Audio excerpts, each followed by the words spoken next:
श्रीमान् वेंकटनाथार्य कवितार्किककेसरी वेदांताचार्यवर्यो मे सन्निधत्तां सदा हृदि गुरुभ्यः तत्गुरुभ्यस्य नमो वाकमदीमहे वृणीमहे च तत्राद्यौ दम्पती जगदाम्पदी वेदान्तगुरुमुखार्जितवागीशपदारविन्दमधुपालिं श्रीब्रह्मतन्त्रकलिजिन्मणिमालां वन्दिशीयसुमहार्गां पितामहस्यापि पितामहाय प्राचेतसादे सफलप्रदाय श्रीभाष्यकारोत्तमदेशिकाय श्रीशैलपूर्णाय नमो नमस्तात् पूजन्तं राम रामेति मधुरं मधुराक्षरम् आरुह्य कवितासागां वन्दे वाल्मीकिकोकिलं वाल्मीकेर्मुनिसिंहस्य कवितावनचारिणः शृण्वन् रामकथानाथं को नयामि परां गतिं मनोजवं मारुततुल्यवेगं जितेन्द्रियं बुद्धिमतां वरिष्ठं वातात्मजं वानरयूतमुख्यं श्रीरामधूतं शिरसा नमामि यत्र यत्र रघुनाथकीर्तनं तत्र तत्र कथमस्तकाञ्जलिं भाष्ववारि परिपूर्णलोचनं मारुतिं नमत राक्षसान्तकं वेदवेद्ये परे पुंसि जाते दशरथात्मजे वेदप्राचेतसाध्यासीत् साक्षात् रामायणात्मना वैदेही सहितं सुरद्रमले हैमे महामण्टपे मध्ये पुष्पकवासने मणिमये वीरासने सुस्थितम् अग्रे वाचयति प्रभञ्जनसुते तत्त्वं मुनिभ्यः परं व्याख्यान्तं भरतादिभिः परिवृतं रामं भजे श्यामलं जयत्याश्रितसंत्रासध्वंस्तविध्वंसनोदयः प्रभावान् सीतया देव्या परमव्योमभास्करः. ஸ்ரீமத் ராமாயணம் வேதத்தினுடைய உபபிரமணம் அப்படின்னு பார்த்தோம். ராமாயணம் ஆதி காவியம். வால்மீகி மகர்ஷி பண்ண காலத்திலிருந்து இப்பேற்பட்ட ஒரு காவியம் எத்தனையோ சனாதன தர்மத்திலேயே காவியங்கள் இருக்கு. பாரத தேசம் இல்லாம உலகம் முழுக்க பலவிதமான காவியங்கள் வந்தாலும் இதுக்கு சமமான ஒரு காவியம் கிடையாது. ஏன்னா இதுல நவரசங்களும் இருக்கு. நமக்கு இந்த ராமாயணத்துல இருக்கக்கூடிய எல்லா கேரக்டர்ஸும் பார்த்தா எப்படி ஒரு பிராத்தா இருக்கணுமோ நேற்று பார்த்தோம். லக்ஷ்மணர் பரத சத்ருக்னர் எப்படி தம்பின்னா அப்படி இருக்கணும், அண்ணான்னா ராமன் போல இருக்கணும், ராஜான்னா தசரத சக்கரவர்த்தி போல இருக்கணும், பிரஜைகள்னா அயோத்தியா பிரஜைகள் போல இருக்கணும் அப்படின்னு எல்லாமே அந்த தர்மத்தையும் அப்படி ஒவ்வொரு விஷயத்தையும் காட்டுற மாதிரியாக இருக்கு. நேத்தி அயோத்தியிலிருந்து 14 வருஷம் வனவாசத்தில் இருக்கணும் அப்படின்னு உடனே ராமர் வந்து அப்படின்ற சரித்திரங்கள்லாம் பார்த்தோம்.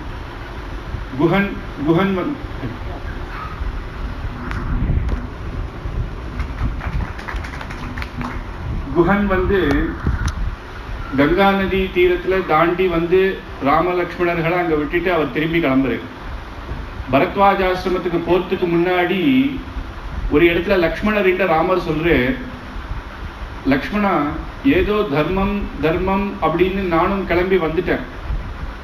ஆனா இப்ப இந்த இடத்துல இவ்வளவு நாள் தைரியமா இருந்தது, இங்க வந்தவங்க தான் தெரியுது அப்பா எப்படி இருக்க போறாரோ, அம்மாவை யார் இப்ப பார்த்துப்பா, கஷ்டமா இருக்கு. தர்மம்னு வந்தா கூட அங்க பரதன் சத்ருகன் மேல எனக்கு எந்த சந்தேகமும் இல்லை. ஆனா ராஜ்ய பரிபாலனம் பண்ணும் பொழுது அவளுக்கு ஆத்துல நடக்கிறது பார்த்துக்க முடியுமா? இப்பதானே முதல்ல ராஜ்ய அனுபவமெல்லாம் அவளுக்கு வரணும். கைகேயி அம்மா என்ன பண்ணுவாளோ கௌசல்ய அப்படின்னு சொல்லி, ஏன்னா அவருக்கு தெரியும். இருந்தா கூட லக்ஷ்மணரை திருப்பி அனுப்புறதுக்கு ஏன் நம்ம தான் அப்பா வந்து 14 வருஷம் வனவாசம் போனோம்னு கைகேயி மாத்த வாங்கியிருக்கா, ஏன் லக்ஷ்மணன் நம்மளோட சேர்ந்து கஷ்டப்படணும் அப்படின்னு லக்ஷ்மணர் சொல்றேன், நீ திருப்பி அயோத்தியா போயிட, எங்க அம்மாவை பார்த்துக்கிறதுக்காக நீ போ, அப்பா கூட பக்கத்துல இரு. ஏன்னா பரத சத்ருக்னா ராஜ்ய பரிபாலனத்துல வந்து முக்கியமா அதை பார்த்துட்டு இருப்பா அப்படின்னு சொல்றேன். லக்ஷ்மணர் சொல்றேன், அண்ணா நான் பண்றேன், நீ சொல்ற, நீ கிளம்புன்னு சொல்ற, நான் கிளம்புறேன். ஆனா உண்மையான என்னுடைய ஸ்திதி எப்படின்னா, ஒரு மீன் அந்த தீர்த்தத்திலிருந்து எப்படி ஒரு குளத்திலேருந்து ஒரு மீனை எடுத்து வெளில போட்டா உடனே பிராணம் போயிடுமோ, ஒரு க்ஷணம் இங்கேருந்து நான் கிளம்பினவுன்னா அந்த என்னுடைய பிராணம் போயிடும். அந்த மாதிரி நான் ஜலான் மச்சர் அப்படின்னு சொல்றேன். அயோத்தியா நான் போறேன், நீ சொல்றேன்னு போறேன், ஆனா நீ ஆசைப்படுறது நடக்காது. அப்பாவை போய் நீ பார்த்துக்கோன்னா அந்த அளவுக்கு எனக்கு பிராணம் இருக்காது. சீதா மாதா எப்படி உம்மை பிரிஞ்சு இருக்க முடியாதோ அப்படி எனக்கும் அதே தான் அப்படின்னு சொல்றேன். உடனே ராமர் வந்து சொன்னார், சரி இனிமே நம்ம ஒன்றும் பண்ண முடியாது, மேற்கொண்டு பார்க்கலாம் அப்படின்னு பரத்வாஜாசிரமத்துக்கு போனான். அது வரைக்கும் பார்த்தோம். அங்கேருந்து சித்திரக்கூட்டத்தில் வந்து இருக்கான். பரத சத்ருக்னர்கள் அங்கிருந்து தன்னுடைய இப்போ வந்து இன்னொன்று ஒரு கேள்வி வருது எல்லாருக்கும். சீதை வந்து அடம் பிடிச்சி என்ன எங்க அப்பா என்ன நினைச்சுப்பேர் அப்படின்னு பதிவிரதா தர்மத்தெல்லாம் எடுத்து சொல்லி ராமனை விட்டு ஒரு க்ஷணமும் நான் பிரிஞ்சு இருக்க மாட்டேன் அப்படின்னு சொன்னான். ஆனா லக்ஷ்மணனுடைய தர்ம பத்னி ஆனா ஊர்மிளை இங்க வரலையே. அந்த ஊர்மிளையும் அதே ஜனக மகாராஜியோட புத்திரி தான். அப்போ அவளும் சொல்லலாம் இல்ல என் அப்பா என்ன நினைச்சுப்பா அப்படின்னு. ஆனா அந்த இடத்துல சொல்லலையேன்னா லக்ஷ்மணரை பத்தி பூர்ணமாக தெரிஞ்ச ஊர்மிளை. லக்ஷ்மணர் போறது எதுக்குன்னா பகவத் கைங்கரியத்துக்கு. அண்ணாமணிக்கு கைங்கரியம் பண்ண போறேன். அந்த இடத்துல நம்ம போனா இடைஞ்சலா இருக்கும். நம்மளையும் பார்த்துக்கணுன்ற ஒரு இது. காடுன்றது வந்து ரொம்ப கஷ்டமான ஒரு இடம். அப்போ அந்த இடத்துல இவளையும் பார்த்துக்கணும் அப்படின்னா பூர்த்தியாக கைங்கரியத்தை பண்ண முடியாது. அவர் ஹிருதயத்தை நல்லா புரிஞ்சிடுறதுனால தன்னுடைய பிரேமையை கொஞ்சம் விட்டு கொடுக்குறார். பர்த்தாவுக்காக விட்டு கொடுக்குறார். சீதையோட இன்னும் மேல்படி அப்படின்னு சொல்லலாம். 14 வருஷம் கஷ்டப்பட்டு தன்னுடைய பிரியநாதனை விட்டு எதுக்குன்னா அவருடைய ஆசை பூர்த்தியா அண்ணா மேல இருக்கும். அவர் சந்தோஷமாக இருக்கட்டும், அங்கேயாவது கைக்கிறேன், நம்ம போய் இடைஞ்சல் பண்ண வேண்டாம் அப்படின்ற எண்ணமே தவிர அந்த லக்ஷ்மணரை விட்டு இவளால பிரிஞ்சு இருக்க முடியும், சீதையால முடியாது அப்படின்னு அந்த இடத்துல நம்ம எடுத்துக்க கூடாது. அதனால ஒவ்வொருத்தரும் ஒவ்வொரு விதமான தர்மத்தை இங்க காட்டுறா. அதனால பார்த்தா நம்ம இத்தனை மனுஷாள்கள்ல எல்லாரும் நம்மளே ஒருத்தர் இந்த மாதிரி இந்த ராமாயணத்துல இந்த கதை இந்த மாதிரி இருக்கும் அப்படின்றது நம்ம இதை ரிலேட் பண்ண முடியாது. அதனாலதான் இந்த காவியம் மற்ற காவியங்களை காட்டிலும் வசதி. மகாபாரதம் அப்படின்னு எடுத்தாலும் 1 லட்ச கிரந்தம். நம்ம முக்கியமா பார்க்குற இடம் எல்லாம் பார்த்தா கண்ணன் வர இடம் தான், கிருஷ்ணன் வர இடம் தான். ஆனா 1 லட்ச கிரந்தத்துல பாதி அத்தனை பேர் நம்ம ஜீவிதத்துல படிச்சிருக்க கூட முடியாது, அவ்வளோ விஷயம் இருக்கு. ஆனா ராமாயணத்துல இதை விட்டுட்டோம் அப்படின்லாம் சொல்ல முடியாது. பாராயணம்னு வந்தா எத்தனையோ பேர் பூர்த்தியாகத்தான் பாராயணம் பண்றான். பூர்த்தி காவியமும் அவ்வளவு விசேஷம். முடியாதவா சுந்தரகாண்டம் பண்றா. சுந்தரகாண்டத்துக்கு விசேஷம். ஏன்னா மற்ற காண்டத்துக்காட்டும் இது விசேஷம். ஏன்னா பெருமாள் சேர்த்து வைக்கிற காண்டமாக இருக்கு அனுமார் பண்றது. ஆனா கூட சுந்தரகாண்டம் ஏன் நம்மளால முடியலன்னு பண்றோமே தவிர, ஆனா பூர்ணமான ராமாயணம் அப்படின்றது எல்லா இடமே முக்கியமாக இருக்கு. அதனால இப்ப ஏற்பட்ட காவியம் அது அமைஞ்சிருக்கு. அதுதான் வால்மீகி மகரிஷி நமக்கு பண்ண பெரிய அனுகிரகம். அதுக்கப்புறம் பரத்வாஜ ஆசிரமத்துல வந்தா அப்படின்னு பார்த்தோம். அவர் பெரிய விருந்து கொடுத்தேர். எதுக்காக கொடுத்தேர் அப்படின்னு பார்த்தோம். ஏன்னா அயோத்தியா ஜனங்கள் பசியோடு இருக்கும் பொழுது அவள் உடைகள்லாம் பழசா இருக்கு, இந்த மாதிரி ராமன் அங்க போய் பார்த்தா ரொம்ப கஷ்டப்படுவேர் அப்படின்னு அவளுக்கு வந்து பெரிய விருந்து கொடுக்குறாரு. அந்த விருந்து கொடுக்குற சமயத்துல பரதன் ஒவ்வொருத்தரையா இன்ட்ரடியூஸ் பண்றாரு. கௌசல்யா, சுமித்ரா, கைகேயி 3 பேரும் வரா அந்த இடத்துல. அப்ப சொல்றேன், கௌசல்யா மாதாவை பார்த்து இவள் தான் நம்ம ராமரை பெற்ற அம்மா பாக்யவதி அப்படின்னு சொல்லி, சுமித்ரை வந்து லக்ஷ்மணனும் சத்ருக்னரும் இவா அம்மா அப்படின்னு சொல்லி, என்னை பெற்ற தாய் கைகேயி இவளாலதான் எத்தனையும் நடந்தது, ராமன் வனவாசத்துக்கு போனதுக்கு காரணமானவள் அப்படின்னு கிரூரதரிசினி அப்படின்னு திட்டுறாரு. அதுவும் பரத்வாஜர் முன்னாடி திட்டும்போது கைகேயிக்கு ஒரு மாதிரி ஆயிடுச்சு. எல்லாரும் முன்னாடியும் அயோத்தியா மக்கள்லாம் அங்க இருக்கா. பரத்வாஜா முன்னாடி அப்படியே முகத்தை காட்ட முடியாம நின்றுந்தாளாம். பரத்வாஜர் அதை புரிஞ்சின்றவன்னு ஒரு வார்த்தை சொன்னார். பரதா, நீ இனிமேல் அதை சொல்லாத. சிலதெல்லாம் உமக்கு புரியாது, இதெல்லாம் தேவ ரகசியம். சிலதெல்லாம் காரணார்த்தம் நடக்கிறது. 14 வருஷம் கழிச்சு உங்களுக்கே புரியும் இதெல்லாம் ஏன் இது நடந்ததுன்னு. இது அம்மானாலதான் நடந்ததுன்னு இல்லை, இதெல்லாம் தெய்வ சங்கல்பம்பா. அதனால இனிமேல் அம்மாவை நீ திட்டக்கூடாது அப்படின்னு உடனே பரதன் அந்த க்ஷணமே, பெரியோர்கள் சொன்னா கேட்கணும் அப்படின்றதுல அந்த க்ஷணமே அம்மாவை சேவிச்சு அன்னிக்கே கைகேயி அம்மாவை திட்டுறதை அவர் நிறுத்திட்டார். இங்க உள்ளர்த்தம் என்னன்னா, தெய்வ சங்கல்பம்னு சொல்றதே தவிர இதுக்கு காரணம் உங்க அம்மாவோ பூனியோ கிடையாது, உங்க அண்ணா தான் காரணம். இதுக்கெல்லாம் அத்தனையும் அவன் நடத்துற நாடகம் தான் அப்படின்ற அர்த்தம். அதுக்கப்புறம் மேற்கொண்டு பரத சத்ருக்னர்கள் ஒரு 4-5 பேர் முதல்லயே சீக்கிரம் ராமனை சேவிக்கணும்னு சித்திரக்கூட்டத்துக்கு போறா. பின்னாடி அயோத்தியா படைகள்லாம் வருதுன்னு பார்த்தோம். லக்ஷ்மணர் எழுந்து பார்த்து இவா நம்மளுக்கு யுத்தத்துக்கு தான் வரா அப்படின்ன உடனே அந்த இடத்துல ராமரும் அதற்றேர். எதி ராஜஸ்ய ஹேதோஸ்துவம் ஏவம் வதசி லக்ஷ்மணாக, இப்படி சொல்றியே, ஒரு நாளாவது பரதன் நம்ம கிட்ட இந்த மாதிரி நடந்துட்டு இருக்கானா? என்னைக்கு இந்த மாதிரி சொல்லியிருக்கான்? அவனை நீ இந்த மாதிரி நினைக்கிறதுக்கு காரணம் என்ன?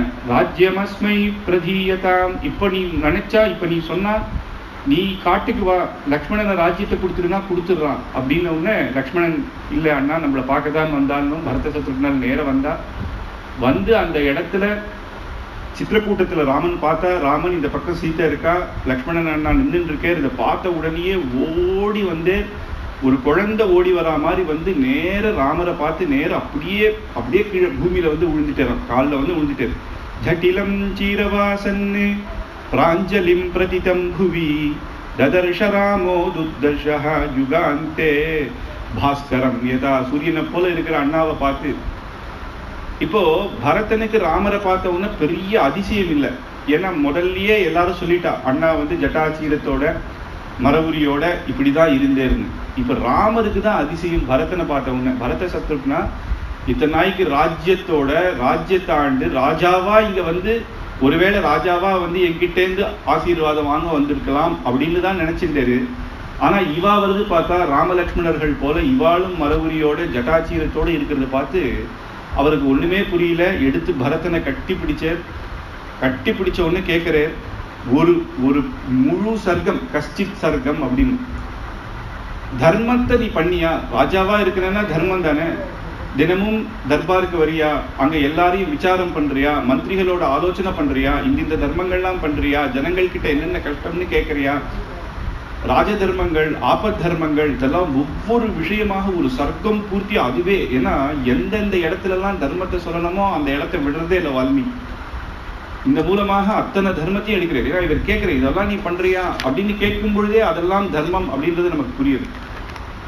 அப்படி கேட்ட உடனே ராஜ தர்மம்லாம் பண்றியாப்பா அப்படின்ன உடனே பரதன் கண்ல ஒரே அழுக. சொல்ற, ராமஸ்ய வச்சனம் ஸ்ருத்வா பரதஹ பிரத்யுவாச்சஹ கிமே தர்மாதிஹீனஸ்ய ராஜதர்மம் கரிஷ்யதி. என்கிட்ட போய் கேட்கிறாரு, அதர்மவாதியா இருக்கிற என்ன பார்த்து தர்மம் பண்றியான்னு நீ கேட்கிறாரு. உம்மை காட்டுக்கு அனுப்பிச்சிட்டேன், சொந்த அண்ணாவை காட்டுக்கு அனுப்பிச்சிட்டேன், இவ்வளவு ஆயிடுத்து, அப்பாவை பரலோகத்துக்கு நானே அனுப்பிச்சிட்டா மாதிரி ஆயிடுத்து. இப்படி இருக்கிற என்ன பார்த்து நீ தர்மம் பண்றியான்னு கேட்கிறேரே அப்படின்ன உடனே ராமருக்கு ஒரு க்ஷணம் புரியல, அப்பாவுக்கு என்ன ஆச்சு அப்படின்னு கேட்கிறேன். உடனே பரதன் சொன்னார், அப்பா வந்து அஸ்தமனம் ஆயிட்டே, உம்முடைய பிரிவு தாங்க முடியல. சத்தியம் அப்படிதான். ஒரு ராஜா எப்படி இருக்கணும்னா சத்தியத்தை விட்டு கொடுக்க முடியல, பாசமான குழந்தையும் விட்டு கொடுக்க முடியல. கடைசியில என்னத்தை விட்டார் அப்படின்னா பிராணத்தையே விட்டுட்டாராம். சத்தியத்தையும் விடலாம், கடைசி வரைக்கும் என் குழந்தைதான் எனக்கு முக்கியம், அதனால நான் சத்தியத்தை விடுறேன் அப்படின்னு சொல்லல. 26,000 வருஷம் ராஜ்ய பரிபாலனம் சத்தியசந்தராக இருந்த தசரதர் சத்தியத்தையும் விட முடியாம, தன் புத்திரனையும் விட முடியாம தன் பிராணத்தையே விட்டேர் அப்படின்னு சொன்ன உடனே என்ன கடைசியானா ராமா உம்மை பத்தியே தான், ஹே ராமா ஹே சீதா அப்படின்னு சொல்லியே அவர் அஸ்தமனம் ஆயிட்டேன்னு ராமர் கண்ணில் ஒரே ஜலம், அப்படியே பூமியில அவரே கீழே உழுந்துட்டேராம். லக்ஷ்மணன் ஓடி வந்து தூக்குறேன். உடனே மூர்ச்சையாய் இருந்த ராமர் எழுந்து, சீதே மிருதஸ்வசுரஹ பித்ரா ஹீனோசி லக்ஷ்மணா அப்படின்னு, கங்கா நதி யமுனா நதி எல்லாம் பறிச்ச நீ நம்ம மாமனார் நல்லா இருக்கணும், அப்பா நல்லா இருக்கணும், அம்மா நல்லா இருக்கணும்னு வேண்டிண்டே வந்தியேம்மா, அப்பேற்பட்ட அப்பா போயிட்டே. லக்ஷ்மணா, அப்பா இல்லாத ஒரு பையனாயிட்டியே. நம்மெல்லாம் போகும்போது அப்பா ஒவ்வொரு வாட்டியும் நம்மளை பார்த்து கட்டி பிடிச்சி தர்மத்தெல்லாம் எடுத்து சொல்லி நமக்கு ஒரு நல்லது சொல்ல இன்னைக்கு நம்ம பாத்துல ஒரு பெரியவர் இல்லாம போயிட்டேரே. நமக்கெல்லாம் வழிகாட்டினா இத்தனை வருஷம் நம்மளை கைப்பிடிச்சு நடத்தின ஒரு அப்பா இல்லைன்னா அது எவ்வளவு சோகம். அதுவும் தசரத சக்கரவர்த்தி தர்ம பரிபாலனம் அந்த அயோத்திய மக்கள்னாலேயே முடியலன்னா இவாளால எப்படி அதை ஏத்துக்க முடியும்? இவாள்லாம் சாட்சாத் பகவானுடைய அம்சமாக இருந்தா கூட இவா மேல அவர் காட்டின பிரேம அப்பேற்பட்ட பிரேம. அதனால தெய்வத்துக்கே கூட அழுக முடியாது. அது எப்படி ஒருத்தர் அவ்வளவு நாள் பூஜை பண்ண பக்தர்களை கூட விடாம இருக்க முடியாது பகவானால. அப்படி அந்த க்ஷணம் சொன்னாராம், சீதா இப்படி போயிட்டேரே ராமா லக்ஷ்மணா அப்படின்னு சொல்லி கடைசியில ஓன்னு அழுது, ஆத்துல ஜேஷ்ட பிராத்தா பிதிரு சமகான்னு இருக்கும், நம்மளே இப்படி இருந்தா தம்பிகள்லாம் என்ன ஆவா அப்படின்னு தன்னை தானே முதல்ல சமாதானம் பண்ணிண்டு மேற்கொண்டு எல்லாரையும் சமாதானம் பண்ணி முதல்ல கேட்ட உடனே தீர்த்தாமாடி பித்திருக்காரியங்கள் பண்ணணும். 4 பேருமாக அங்க போய் மந்தாக்கினின்ற நதியில தீர்த்தாமாடி பிதிருசார்த்தங்கள் அதெல்லாம் பண்றா, தர்ப்பணாதிகள்லாம் பண்றா. தர்ப்பணாதிகள்னா ராஜாக்கள் நம்மளாம் ஆத்துல இருக்குச்சு என்ன வேணா ஸ்வர்ணதானங்கள்லாம் பண்ணணும். இருந்தா கூட காட்டுல இருக்கும் பொழுது இது அந்த தர்மத்தையும் காட்டுறது. காட்டுல அங்க நமக்கு என்ன கிடைக்கிறதோ அந்த பழம் அங்க என்னென்ன இருக்கோ அதை வச்சு பண்ணணும். ஆனா பண்ணாம இருக்கக்கூடாது. காட்டுல இருக்கேன் நமக்கு என்ன இருக்கு அப்படின்னு நினைக்கக்கூடாது. அங்க இருக்கிறது ஏதாவது ஒண்ணு எடுத்து நம்ம சமர்ப்பிக்கணும். அப்பதான் பித்ருக்கள் சந்தோஷப்பட்டு நம்மளை ஆசீர்வாதம் பண்ணுவா. அந்த மந்தாகினி நதியில கர்மாக்கள்லாம் பண்ணிட்டு அதுக்கப்புறம் நேர எல்லாம் சபையில வந்து உட்காடுறான். இப்போ அயோத்தியா தேசத்துல இருக்கிற எல்லாரும் வந்துட்டா. அம்மா கௌசல்யா, சுமித்ரா, கைகேயி எல்லாரும் வரா. இதுல அதிசயம் என்னன்னா, கைகேயி ஏன் வரா? கேட்டது 14 வருஷம் போனோன்னு கேட்டான். தான் திருப்பி இப்ப வரவா எல்லாருமே ராமனை திருப்பி கூட்டு போறதுக்கு தான் வரா. தான் ஏன் வரா அப்படின்னா, தப்ப உணர்ந்துட்டா. பரதன் வந்து ராஜ்யத்தை ஏத்துப்பான்னு நினைச்சா. ஆனா பரதன் இப்படி கஷ்டப்படுறத பார்த்து நம்ம தப்பு பண்ணிட்டோம், நம்ம தான் இப்படி நினைச்சிட்டோம் அப்படின்னு தப்பு புரிஞ்சுட்டா. அப்ப ஏன் வரான்னா, பரதன் கூட என்ன புரிஞ்சுக்கல, பரத்வாஜ் எல்லாம் யாருமே என்ன புரிஞ்சுக்கல, எல்லாரும் என்ன பார்த்து இகழ்றா. ஆனா நான் பெற்றாத ஒரு குழந்தை என்ன புரிஞ்சுப்பான், அவனை நான் பார்க்கணும் அப்படின்னு வராளாம். நான் என் வயிற்றுல பெக்கலைன்னா கூட அவன் என்ன புரிஞ்சுப்பான், பரதன் புரிஞ்சிக்க மாட்டான், இருந்தாலும் ராமன் புரிஞ்சுப்பான் அப்படின்னு நேரம் வராளாம். அந்த சபையிலேயே கௌசல்யா சுமித்ராவை சேவிக்கிறார் ராமர். கைகேயி அம்மா வரத்துக்கு தயங்கி வெளியில தூரமா நிற்கிறார். புடிச்சு இழுத்துட்டு நடுவுல வச்சு அத்தனை ஜனங்கள் முன்னாடியும் கைகேயி அம்மாவையும் சேவிக்கிறார். சேவிச்சவன பரதர் தான் இப்போ மேற்கொண்டு பெரிய எப்படி ராஜ தர்பாரில் வந்து எப்படி வாதம் பண்ணுவாளோ அந்த மாதிரி எல்லாரும் உட்கார்ந்துட்டா.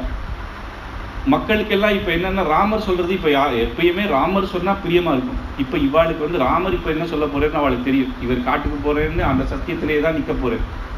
நம்ம பரத மகாராஜா எப்படி பேச போறேன் அப்படின்னு எல்லாருமே பரதனை தான் இன்னைக்கு பரதனை முன்னிட்டு தான் எல்லாரும் இருக்கா. பரதன் பேச தொடங்கினார். அண்ணா, நடந்தது நடந்துடுச்சு. அப்பா வாக்கு கொடுத்தேர் அப்படின்னு சொன்னோம். யாருக்கா வாக்கு கொடுத்தேர்? கைகேயி அம்மாவுக்கு வாக்கு கொடுத்தேர். அந்த அம்மா இங்க வந்திருக்கா. அந்த அம்மாவுடைய இஷ்டமும் அதான். நீர் திரும்பி வந்து பட்டாபிஷேக ராஜ்யத்தை நீர் தான் ஏத்துக்கணும்.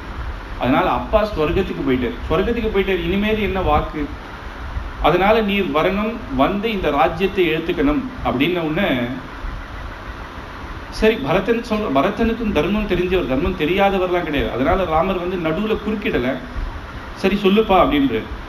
தஸ்ய மேதாசபூதஸ்ய பிரசாதம் கர்த்துமர்ஹசி அபிஷேஷஸ்வச்சாத்யைவ ராஜ்யேன மத்வானினவ அப்படின்னு ஸ்வதர்மத்தை நீர் ஏத்துக்கணும்.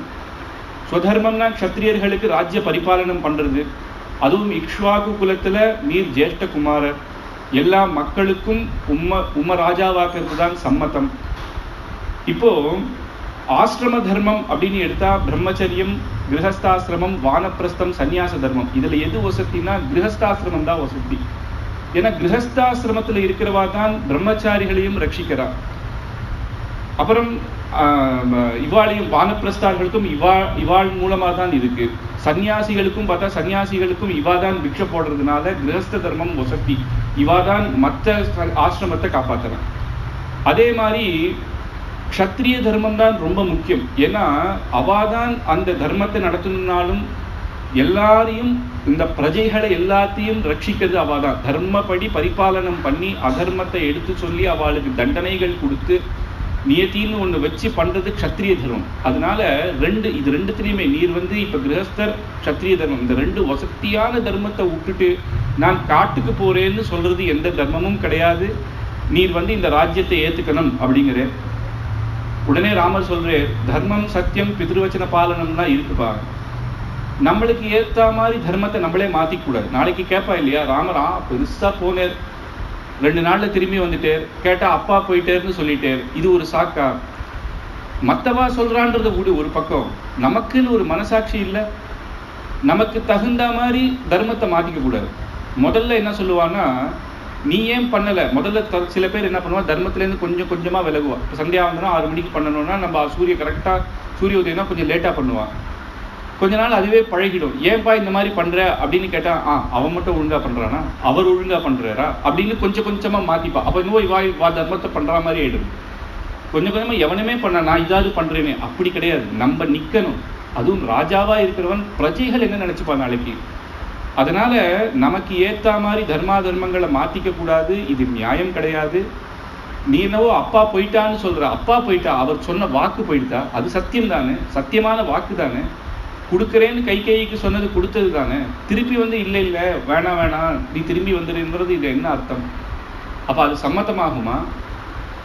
தசரத சக்கரவர்த்திக்கு 4 பிள்ளைகள் இருந்தா 4 பேரும் அப்பாவை காப்பாத்தினா, அப்பாவுடைய வாக்கை காப்பாத்தினான்னு பேர் வாங்கணுமே தவிர இந்த மாதிரி ஒரு பிள்ளைகளா அப்படின்னு நம்ம பேர் வாங்கக்கூடாது. பரதா, இது எந்த விதத்திலையும் நியாயம் கிடையாது. நீ வந்து போய் ராஜ்யத்தை பரிபாலனம் பண்ணு, நான் வனவாசத்துக்கு போறேன் அப்படின்னு சொல்றேன். வனவாசம் தான் இருக்கேன், அங்கே நான் என் மேல் கொண்டு என் காரியத்தை பார்த்துக்கிறேன். அப்போ பரதன் சொல்றான், சரி அண்ணா, நான் வனவாசத்துக்கு போறேன், நீ ராஜ்யத்தை ஏற்றுக்கோ. அப்போ அப்பா சொன்னதை காப்பாத்தினா மருதன்னா. இது என்ன சொல்ற? ராமன் போகணும் அப்படின்னு தான் கைகேயி கேட்டிருக்கா. ஏதாவது ஒரு புள்ள போட்டும், ஏதாவது ஒரு புள்ள ராஜ்யம் ஆளட்டும் அப்படின்னா சரி, நமக்குள்ள நானும் நீன்னு பிரிச்சுக்கலாம். இங்க வந்து ராமன் காட்டுக்கு போகணும், பரதன் ராஜ்யம் ஆளணும்னு இருக்கு. இதுல நீ எதையும் ட்விஸ்ட் பண்றதுக்கு ஒண்ணுமே கிடையாது இதுல அப்படிங்கிறது. அதுக்கப்புறம் இப்ப யாருக்குமே தெரியாத ஒரு விஷயத்தை ராமன் சொல்றாரு. ஏன்னா தசரத சக்கரவர்த்தி அத்தனையும் ராமரோட தினமும் பேசக்கூடியவர். கைகேயிக்கு வந்து முதல்லயே வந்து கௌசல்யக்கும் சுமித்ரிக்கும் குழந்தைகளே இல்லை. கைகேயி இவர் கல்யாணம் பண்ணணும்னு நினைக்கும் பொழுது கைகேயி ராஜா ஒரு வரன் கேட்கிறான் தசரதர்கிட்ட, வாக்கு. நீர் வந்து கைகேயிக்கு பிறக்க போற பிள்ளைக்கு ராஜாவாக்கினாத்தான் நான் கைகேயை உமக்கு கல்யாணம் பண்ணி கொடுப்பேன். ஏன்னா அப்பயே இவர் வயசானவர், கைகேயி சின்னவா. அப்போ எதை நம்பி நான் கொடுக்கறது?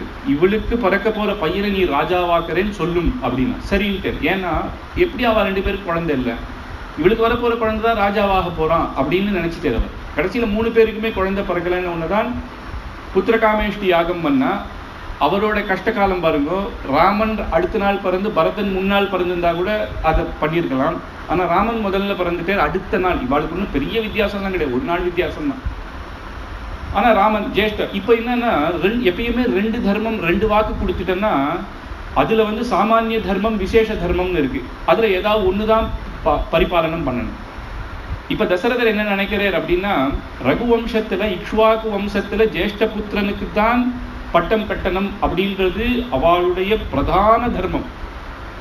அது ரகு குலத்துக்கு தர்மம். அதனால இப்ப நான் கொடுத்த வாக்குடைய வம்சத்தினுடைய தர்மம் தான் முக்கியம். அதனால இதை நான் தள்ளிடுறேன்னு ராமருக்கு இவர் கட்ட வந்துட்டேன்.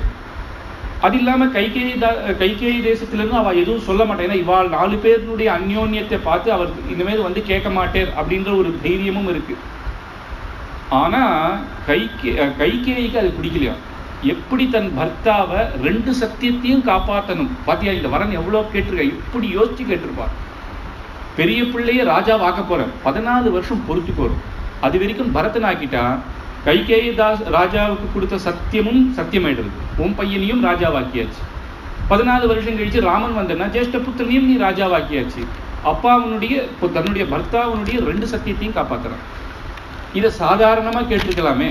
இப்படி அழுது வரம் பிடிச்சி அடம் பிடிச்சி அத்தனை பேர் முன்னாடி திட்டி தான் அனுப்பணுமா அப்படின்னா சாதாரணமா கேட்டிருந்தா தசரதர் உனக்கு இதெல்லாம் தெரியாது போடி, ஜேஷ்டர் இதுதான் தர்மம் அப்படின்னு சொல்லிட்டு இருப்பாரு. அதை அட்டம் பிடிச்சு தான் தன்னுடைய பர்த்தாவனுடைய சத்தியத்தை காப்பாற்றணும் அப்படின்னு தான் அப்படி பண்ணா அப்படின்னு இதை எல்லா சபையிலையும் எடுத்து சொல்றேன். இப்ப என்ன ஆயிப்போச்சு, நீ அயோத்தியாவை ஆளு, நான் இந்த காட்டுக்கு ராஜா, நீ அயோத்தியாவுக்கு ராஜா. நீ வந்து வெண்குடை கீழே இருந்து ராஜ்யத்தை பரிபாலனம் பண்ண போற, நான் இங்க ஆச்சரியமான ஒரு மரங்கள் கீழே உட்காந்து நான் பண்ண போறேன். உனக்கு அயோத்தியா ஜனங்கள் பிரஜை, எனக்கோ இந்த ரிஷிகளும் இந்த மிருகங்களும் இந்த ராட்சசர்களும் எனக்கு பிரஜை. இவாளுக்குள்ள இருக்கிற தர்மத்தை நான் காப்பாற்ற போறேன். உனக்கு மந்திரி அப்பேற்பட்ட சத்ருக்னன், எனக்கு மந்திரி லக்ஷ்மணன். என்ன இப்ப பெரிய வித்தியாசம், என்ன கஷ்டம், 14 வருஷம் தானே, நீ போய் ராஜ்யத்தை பரிபாலனம் பண்ற. துவம் ராஜா பரதா பவா ஸ்வயம் நராணி வன்யனா அகமபி ராஜன் மிருகானா. உனக்கு மனுஷர்கள் எனக்கு மிருகங்கள் அப்படின்னு எடுத்துக்காட்டு. இதெல்லாம் பார்த்தவங்க ஜாபாலின்னு ஒரு மகரிஷி, அவர் ஒரு மந்திரி. ஜாபாலி வந்து இந்த காலத்துல எல்லா நாஸ்திகவாதம் பேசுறாருல்ல, அந்த காலத்துல ராமன் முன்னாடியே பேசியிருக்கார். இவர் தான் முதல் நாஸ்திகவாதி. இவர் சொல்றார், என்னப்பா திருப்பி திருப்பி உங்களெல்லாம் பார்த்தா இவள குழந்தைகள் தானே, என்னதான் இருந்தாலும் இவள சின்ன பசங்க, சும்மா சத்தியம் தர்மம்னு சத்தியத்தை சொன்னா சொர்க்கம் போனா சொர்க்கத்துக்கு நீ போயிருக்கியா, நீ பார்த்துருக்கியா? சாஸ்திரத்துல ஏதோ சொல்றது நேர பார்த்து பிரத்யக்ஷத்தை தான் ஒத்துக்கணும். நேர நீ பார்க்கற, அதை விட்டுட்டு ஏதோ ஒரு சொர்க்கம் இருக்குன்னோ ஏதோ ஒரு நரக்கம் இருக்குன்னோ அதுக்கு பயந்துட்டு சத்தியத்துக்கு கட்டுப்படணும்னோ நீங்கெல்லாம் பேசுறது பார்த்தாலே ரொம்ப சிரிப்பா வருது. ஏதோ சொர்க்கத்தில் இருக்கிற பிதாவுக்கு நீங்க பிண்டம் போடுறீங்களா, அவர் அதை எடுத்து போயிறான். ஏன் உங்க அப்பா பக்கத்து ஊருக்கு போறார், பசியில இருக்கிறா, இங்கேருந்து மனசால ஒரு பிண்டம் போட்டு இட்லி தோசை போட்டேன்னா அவர் சாப்பிடுவாரா? இங்க இருக்கச்சியே நடக்கல, சொர்க்கத்துக்கு நீ பிண்டம் போட்டா அது போய் சேருமா?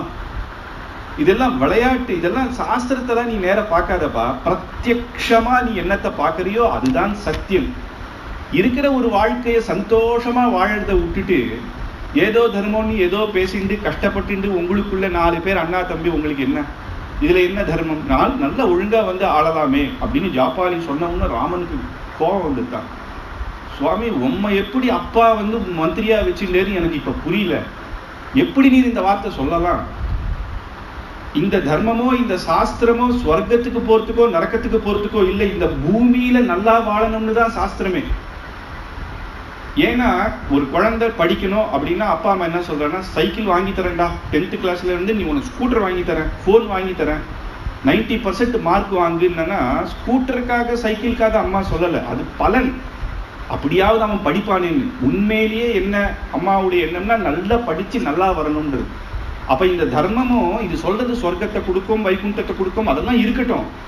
ஆனா இந்த தர்மத்தை பண்ணா நீ இந்த பூமியில நீ தர்மத்தோட இருந்தா நம்ம எல்லாரும் சந்தோஷமா இருக்கணும்ன்றதுக்கு தான் சாஸ்திரமே தவிர சொர்க்கத்துக்கோ நரக்கத்துக்கோ போறதுக்கு இல்ல. உம்ம மாதிரி சத்தியசந்தர்கள் பிராமணிகர்கள் அனுஷ்டானம் பண்றவர்கள் தான் அந்த சாஸ்திரத்தை பிரத்யட்சமாக காட்டணும். ஏன்னா சாஸ்திரத்துல இருக்கிறது அது வந்து நேரம் நமக்கு புரியாது. பிரத்யட்சமா ஒருத்தர் பண்றதை பார்த்தோம் நம்ம பாடுறோம், ஆஹா பாஷ்யக்காரர் ராமானுஜர் இப்படி இருந்தேர், சுவாமி தேசிகன் இப்படி இருந்தேர், ஆதிசங்கரர் இப்படி இருந்தேர் அப்படின்னு ஒரு குருக்களை எடுத்துதான் அவா பண்ண சாஸ்திர விஷயங்களை பிரமாணமா பார்த்து எது பிரமாணமாக தெரியாதோ அந்த சாஸ்திரத்தை பிரமாணமா தெரிஞ்சுக்கிறதுக்கு இருக்கும். அப்ப நீங்களும் உம்ம மாதிரி பிராமணிகர்கள் சாஸ்திரத்தை பண்ணி அனுஷ்டானம் பண்ணி உலகத்துக்கு காட்டணுமே தவிர நீங்களே இப்படி பேசினா இது நியாயமா அப்படின்னு கத்திட்டேறான். சத்யம் ச தர்மம் ச பராக்கிரமம் ச பூதானுகம்பாம் பிரியவாதிதம் ச த்விஜாதி தேவாதி திபூஜனம் ச பாந்தானுமாஹு ஸ்ரீதிவஸ்ய சந்தஹ அப்படின்னு இந்த லோகத்துக்கு இந்த சாஸ்திரங்கள்லாம் நம்ம இங்க சந்தோஷமா இருக்கிறதுக்கு தான் இந்த தண்டனை இந்த நீதி. சுவாமி தேசிகன் தயாசதகம்னு ஒரு ஸ்லோகங்கள் 108 ஸ்லோகங்கள் பண்ணியிருக்கேன். ஒவ்வொரு ஸ்லோகமும் அப்படியே கண்ணில் ஜலம் வரும். ஏன் பகவான் தண்டனை கொடுக்கணும்? ஏன் இந்த பிறவியில ஒருத்தன் பிறக்கச்சியே கஷ்டத்தோட ஒருத்தன் பிறக்கிறான்? இது எல்லாமே சொல்ற பூர்வ ஜென்ம புண்ணிய பாபங்கள்னால அப்படின்னு. பெருமாள் கொடுக்கிற தண்டனை தண்டனின் சுகதி தண்டனை கத்தி அப்படிங்கிறது. அது என்ன? அம்மா உன்னை போட்டு அடிக்கிறான்னா அம்மா அடிக்கிறது தண்டனையா? நீ நல்லாகணும்ன்றதுக்கு தான். அப்பயாவது நீ யோசிப்ப அப்படின்னு தான் ஒவ்வொரு விஷயத்தையும் ஆச்சரியமா எடுத்து காட்டுறது. அதை சொல்லி இது ராமர் இப்படி சொன்ன உடனே சாஸ்திரத்தை நீ இப்படி சொல்லாதேன்ன உடனே வசிஷ்டர் வந்தார். அவர் வந்து ஒண்ணுமே நினைச்சுக்கல ஜாபாலி. அப்படி ராமர் சொன்ன உடனே ஐயோ அவமானமாயிடுச்சு அப்படின்னா நினைச்சுக்கல, அவர் சிரிச்சுட்டு இருக்காரு. வசிஷ்டர் சொன்னாராம், ராமா ஜாபாலி எப்பேற்பட்டவர்னு எனக்கு தெரியும், அவர் இதை எதுக்கு சொன்னார்னா நீ அப்பயாவது நீ திரும்பி வருவே அப்படின்ற எண்ணம் உன் மேல எல்லாருக்கும் புரியும்பா. நான் என்ன முதல் கொண்டு எல்லாருக்கும் இங்க இருக்கிறவாளுக்கு நீ திரும்பி வரணும். நீ திரும்பி வரதுக்காக அவ எதோ சொல்றாளே தவிர அவ ஏதோ தர்மத்தை மீறிட்டானோ தர்மத்தை தெரியாதவானோலாம் கிடையாது. உங்க அப்பா மந்திரியா வச்சிருக்காருன்னா எப்பேற்பட்டவரா இருக்கணும் அப்படின்னு சொல்றாரு. ஜாபாலீரபி ஜானாமி லோகஸ்ய கதாகதிம், அவருக்கு எல்லாம் தெரியும். நான் சொல்றேன், பரம்பரை தர்மம்னு ஒண்ணு இருக்கு. ஜேஷ்ட புத்திரஹா பட்டாபிஷேகம் பண்ணணும்னு. நான் இது வரைக்கும் ஜேஷ்ட புத்திரனுக்கு தான் அசமஞ்சன் ஒரு எக்ஸப்ஷன் வச்சுட்டு எல்லாருக்கும் நான் அப்படிதான் பண்றேன். நான் ஒரு குரு சொல்றேன், உங்க அப்பா ஒரு நாள் என் வார்த்தையை மீறினது கிடையாது. நான் சொல்றேன், இப்போ நீ வந்து பட்டத்தை கட்டிக்கோ அப்படின்னு வசிஷ்டர் சொல்றேன். ஆனா இத்தனை நாள் ராமர் என்ன சொன்னார்? நான் வனவாசத்துக்கு போயிட்டு வந்துடுறேன்னு தான் சொல்றேன். இப்ப மட்டும் சொல்றேன், நீ குரு நீர் சொல்லிட்டு சத்தியமா 14 வருஷம் கழிச்சு வந்து இந்த பட்டத்தை நான் ஏத்துப்பேன், நான் ராஜாவாயிடுவேன். நான் பட்டத்தை ஏத்துட்டேன், நீர் சொன்னேர், நான் ஏத்துட்டேன். ஆனா உமக்கு முன்னாடி அப்பா சொன்னதுனால அவருடைய சத்தியத்தையும் காப்பாற்ற 14 வருஷம் எனக்கு சமயம் கூட வந்து நான் கண்டிப்பாக இந்த ராஜ்யத்தை நான் ஏத்துக்குவேன் அப்படின்னு சொன்னேன். பரதனுக்கு இன்னும் சமாதானமாக சரி என்னப்பா வசிஷ்டரும் சொல்லி கேட்கல, ஜாபாலி சொல்லி கேட்கல, என்ன பண்றது அப்படின்னு. அப்ப வந்து வசிஷ்டர் சொல்றார், இக்ஷ்வாகூணாம் ஹி சர்வேஷான் ராஜா பவதி பூர்வஜா. இக்ஷ்வாகு வம்சத்துல பூர்வர் முதல் பையன் தான். பூர்வஜே நாவரஹ் புத்ரே ஜேஷ்டோ ராஜ்யமபிஷேச்சதே சராகவேண குல தர்மாத்மா சனாதனம் நத்ய விஹந்துமர் ஹசி. சனாதனம், சனாதனம்னா என்னன்னா அந்த காலத்திலிருந்தே வரக்கூடிய தர்மம், மாறாத இருக்கிற தர்மத்தை நீ இப்போ மாத்தாத அப்படிங்கிறது. அதுக்கும் சொல்லிட்டேன், நான் ஏத்துக்கிறேன், இதுல வந்து நான் திரஸ்கரிக்கல, நான் வந்து மாட்டேன்னு சொல்ல மாட்டேன், நான் ராஜாவாகிறேன், அது வரைக்கும் பரதன் பரிபாலனம் பண்ணட்டும் அப்படின்னு. குருக்கு இப்ப வந்து என்னன்னா அப்பா வாக்கையும் காப்பாற்றணும், குருனுடைய வாக்கையும் காப்பாற்றணும். பரதன் சரணாகதி பண்ணியிருக்கான். சரணாகதி தர்மம், பகவானுக்கு சரணாகதி விரத்தம்மன்னு சொல்லிட்டு. இப்ப இங்க பெரிய கேள்வியே என்னன்னா, சுவாமி தேசிகன் தான் இது அழகா சொல்றாரு. இப்போ இவர் வரமாட்டேன்னு சொல்றாரு, அப்ப சரணாகதி பலிக்கலன்னு அர்த்தமாயிடுச்சு அப்படின்னு. பலிக்கலன்னு இல்லை அப்படின்றது தான் இப்ப மேற்கொண்டு பார்க்க போறோம். ஆக்ஞாதம் நமய தஸ்யான் தன்மிதா பவிஷ்யத்து. குலகுருவான உங்களை நான் மீறமாட்டேன்னு சொன்ன உடனே சுமந்திரரை கூப்பிடுறார் பரதர். சுமந்திரரை கூப்பிட்டு உடனே ஒரு தர்பத்தை இங்க போடும். இஹமேஸ்தியாண்டிலே சீக்கிரம் குஷானஸ்து சாரதே. சாரதி அவர், நீ போடும், நான் இங்க உட்காந்துக்கிறேன், எல்லாரும் உட்காருங்கோ. இனிமேல் என்னன்னா யாரும் சாப்பிடக்கூடாது, இப்படி உட்காந்து இப்ப வந்து மக்கள்லாம் ப்ரொட்டஸ்ட். ராமர் வந்து ராஜ்யம் ஏத்துக்கிற வரைக்கும் நாங்கெல்லாம் சாப்பிட மாட்டோம், பிராணம் போனாலும் பரவாயில்லை, என்ன வேணாலும் நாங்கள் இப்படிதான் உட்காரணும் அப்படின்னு ராமன் உடனே வந்து சொல்றான், பரதா நான் என்ன தப்பு பண்ணேன்? ராஜாந்திரவன் தப்பான மார்க்கத்துல போனாதான் மக்கள் வந்து ப்ரொட்டஸ்ட் பண்ணணுமே தவிர, தர்ம மார்க்கத்துல போகும் பொழுது நீ உட்காந்து நீ தடுக்கிறன்னா நீ சொல்றது தப்புப்பா, இது நீ பண்ணக்கூடாது அப்படின்னு சொல்லி உத்திஷ்டா நதுமா உத்திஷ்ட நரசார்தூலா இவைத்த தாருணம் விரதம். இப்பேற்பட்ட தாருண விரதம் நீ பண்ணனா அப்ப என் மேல ஏதோ நான் ஏதோ தப்பு பண்ணியிருக்கேன்னு அர்த்தமாயிடும். அப்படி கிடையாது, நீ எழுதுரு அப்படின்னு சொல்லுது. அப்போ இதுக்கு மேல பரதனுக்கு என்ன வார்த்தை வரல, என்ன சொல்றது? இவ்வளவும் சொல்லி பார்த்தாச்சு, யோசிக்கிறேன், அப்படி இப்படி பார்க்கிறேன். நேர அப்படி ராமன் அப்படி கம்பீரமாக மேல உட்கார்ந்துட்டு இருக்கேன், பரதன் கீழே உட்கார்ந்துட்டு இருக்கேன். அப்படியே நேர கீழே பார்க்கிறார், அவருடைய திருவடி, அந்த திருவடிக்கு கீழே அப்படி பாதுக்க, அந்த பாதுகையை பார்த்து இப்படி வசிஷ்டரை பார்க்கிறார். வசிஷ்டர் கை கண்ணை காட்டுறார், பாதுகையை கேளு அப்படின்னு. உடனே அந்த க்ஷணம் அவளுக்கெல்லாம் பேசணும்னு அவசியம் இல்லை, அந்த கண்ணை காட்டினேரோ இல்லையோ குருக்கு, உடனே புரிஞ்செடுத்து உடனே அதிரோஹாரிய பாதாபியாம் பாதுகே ஹேமபூஷிதே ஏதே ஹி சர்வலோகஸ்ய யோகக்ஷேமம் விதாஸ்யதஹ. உம்முடைய பாதுகையை கொடும், இந்த பாதுகையை வச்சு நான் ராஜ்ய பட்டாபிஷேகம் பண்ணி ராஜ்ய பரிபாலனம் பண்ண போறேன். இந்த பாதுகையினால எதுக்கு? அயோத்தியைக்கு மட்டும் க்ஷேமம் இல்லை, ஏதே ஹி சர்வலோகஸ்ய ஸ்வர்கலோகாதி பரியந்தம் எல்லாருக்கும், எல்லா தேவர்களுக்கும். ஏன்னா பூமியில பண்ற தர்மத்தினாலதான் தேவர்களுக்கு பலம். நமக்கு ஆகாரம் இருந்தா நமக்கு பலம். தேவர்களுக்கு என்ன பலம்னா நம்ம யஜ்ஞாகத்துல பண்ற அந்த சமித்து தான் அவளுக்கு பலம். அதனாலதான் நல்ல தர்மங்கள் பண்ண பண்ண பண்ண மழை நல்லா பெய்யுறது அப்படின்னா மழைக்கு அப்பதான் அந்த வருண பகவானுக்கு பலம். இல்ல பலம் போயிடுச்சுன்னா சரியான சமயத்துல மழை பெய்யாது, இல்லைன்னா அதிகமாக பொழிஞ்சிடும். அந்த மாதிரிதான் அக்னி எல்லா பகவானுக்குமே நம்ம பண்ற யஜ்ஞாகாதிகள் தான் அவளுக்கு. அதனாலதான் இவா வந்து மோட்சத்துக்கு போக விடமாட்டாவா. இவா நல்ல தர்மாத்மா மோட்சத்துக்கு போயிட்டான்னா ஒருத்தர் பூமியில குறைஞ்சிருவாங்க. அதனாலதான் இவா வருதே தபஸெல்லாம் கெடுக்கிறதுக்கு. அதுக்குதான் இவா என்னவோ ராவணாதிகள் சில பேர் தான் வந்து இவாளோட சண்டை போடுவா. இவா யாருக்குமே அது பிடிக்காது, இவன் இங்கேயே இருந்து இந்த யஜ்ஞாகாதிகள் பண்ணணும் அப்படின்னு. அப்போ அதனால இந்த பாதுகா பட்டாபிஷேகம் எல்லாம் சொர்க்க பரியந்தம் எல்லாருக்கும் நல்லது கொடுக்கும், உம்முடைய பாதுகையை கொடும்னு சொன்ன உடனே ராமர் சந்தோஷப்பட்டே, வா இப்பயாவது பரதன் இதை பண்றேன் நானே அப்படின்னு உடனே அந்த பாதுகையை கொடுத்தேன். அந்த பாதுகை ததசிரசி கிருத்வா து பாதுகே பரதஸ்ததா அருரோஹர்தம் ஹிருஷ்ட்வா சத்ருக்னே சமன்விதா.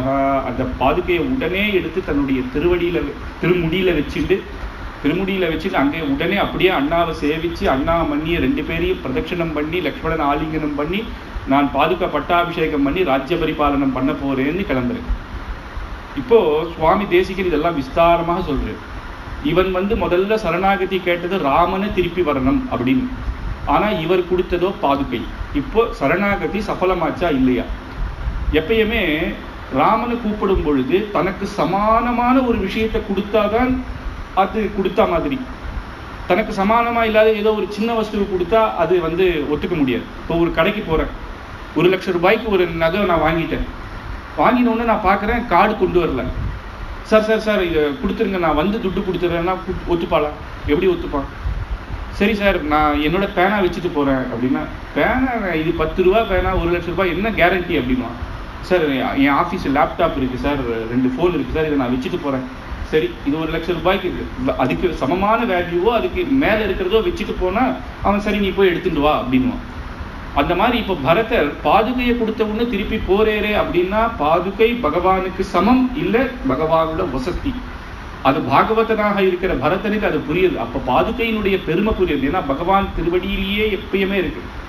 பகவானுடைய திருவடிக்காகத்தான் சர்வ தேவர்கள் எல்லாருமே மனுஷர்கள் எல்லாருமே அவனுடைய திருவடியிலிருந்து ஒரு நிழலாக இருக்கணும்னு பிரார்த்திக்க எல்லாருமே தேவநாயக பஞ்சாசத்துல சுவாமி தேசிகன் எடுக்கும்போது சொல்றது, தேவர்களுடைய புஷ்பத்திலிருந்து அவ பகவான் திருவடியில சேவிக்கிறான். அவெல்லாம் மந்தார மாலைகள்லாம் வச்சுட்டு இருக்கா.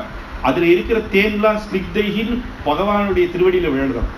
அப்பேற்பட்ட திருவடி எல்லாருக்குமே ஒரு நிழலாக இருக்கக்கூடிய அந்த திருவடி, அதை எப்பயுமே தாங்கிட்டு இருக்க பாதுகை எப்பேற்பட்ட பாதுகை. அந்த பாதுகை எடுத்துட்டு போய் பட்டாபிஷேகம் பண்றேன் அப்படின்னு எடுத்துட்டு போறேன். அப்ப பாதுகை எடுத்துட்டு போய் இவர் சொல்லிட்டு, நானும் அயோத்தியா நகரத்துக்கு வரமாட்டேன். அண்ணா எப்படி காட்டுல இருக்கேதோ அந்த இடத்துல நானும் நேர நந்தி கிராமம் அப்படின்ற அயோத்தியைக்கு பக்கத்துல இருக்கிற ஒரு சின்ன இடத்துல அந்த இடத்துல பாதுகையை எழ பண்ணி அங்கேயே சிம்ஹாசனத்துல பாதுகையை எழ பண்ணி வசிஷ்டோ வாமதேவாஸ்ச ஜாபாலிஷ்ச திருடவ்ரதः அக்ரதே பிரதயுஸ் சர்வே மந்திரினோ மந்திரி பூஜிதா. அத்தனை மந்திரிகளை வச்சு அங்கேருந்து பல தீர்த்தங்கள் கொண்டு பட்டாபிஷேகம் பண்ணி பாதுகே த்வபிஷேகாய நந்தி கிராமே வசஸ்ததா சவாலயா ஜனம் சத்ரம் தாரயஸ்யாசி ஸ்வயம் அப்படின்னு தானே கொடைகளை பிடிச்சி சத்ருக்னன் சாமரம் வீச அந்த பாதுகைக்கு அங்க பட்டாபிஷேகம் பண்ணி, எதுவா இருந்தாலும் பரதஹா சாசனம் சர்வம் பாதுகாபியாம் நவேதயது ததஸ்து பரதஹா ஸ்ரீமான் விஷேப்யாச்சு பாதுகே அப்படின்னு எதுவா இருந்தாலும் மந்திரிகள்லாம் அயோத்தியால இருப்பா. அவ வந்தா வரவு செலவுனா கார்த்தால பாதுகை தீர்த்தாமாடிட்டு அனுஷ்டானங்கள்லாம் பண்ணிட்டு பாதுகைக்கு முன்னாடி வச்சு படிப்பேறான். இன்னைக்கு இது வரவு, இன்னைக்கு இது செலவு, இன்னைக்கு நான் இதை பண்ணலாம்னு இருக்கேன், நான் இது பண்ண போறேன்னு பாதுகைக்கு விண்ணப்பம் பண்ணிட்டு தான் எந்த சாசனமா இருந்தாலும், இன்னைக்கு இந்த மக்கள் வந்திருக்கா இவாளுக்கு இது கஷ்டம் நான் இது பண்ண போறேன்னா முதல்ல பாதுகைக்கு விண்ணப்பம் பண்ணிட்டு தான் அப்படி பண்ண போறேன் அப்படின்னு. அதனாலதான் இந்த ராமாயணத்துல உண்மையாகவே நாயகன் ராமன் இல்லை, பரதன் தான். ஏன்னா இதுல 3 விஷயம் சொல்ல போறது. சேஷத்துவம், அப்புறம் பாரதந்திரியம் அப்படின்னு. பாரதந்திரியம்னா பகவான் இட்டபடி நான் இருக்கேன் அப்படிங்கிறான். லக்ஷ்மணர் பகவான் இட்டபடி நான் இருக்க முடியாது. பகவான் இட்டபடி நான் இருப்பேன், ஆனா அவர் கூட தான் இருப்பேன். பகவான் என்ன சொன்னாலும் நான் பண்றேன், ஆனா அவர் கூட தான் நான் இருப்பேன்.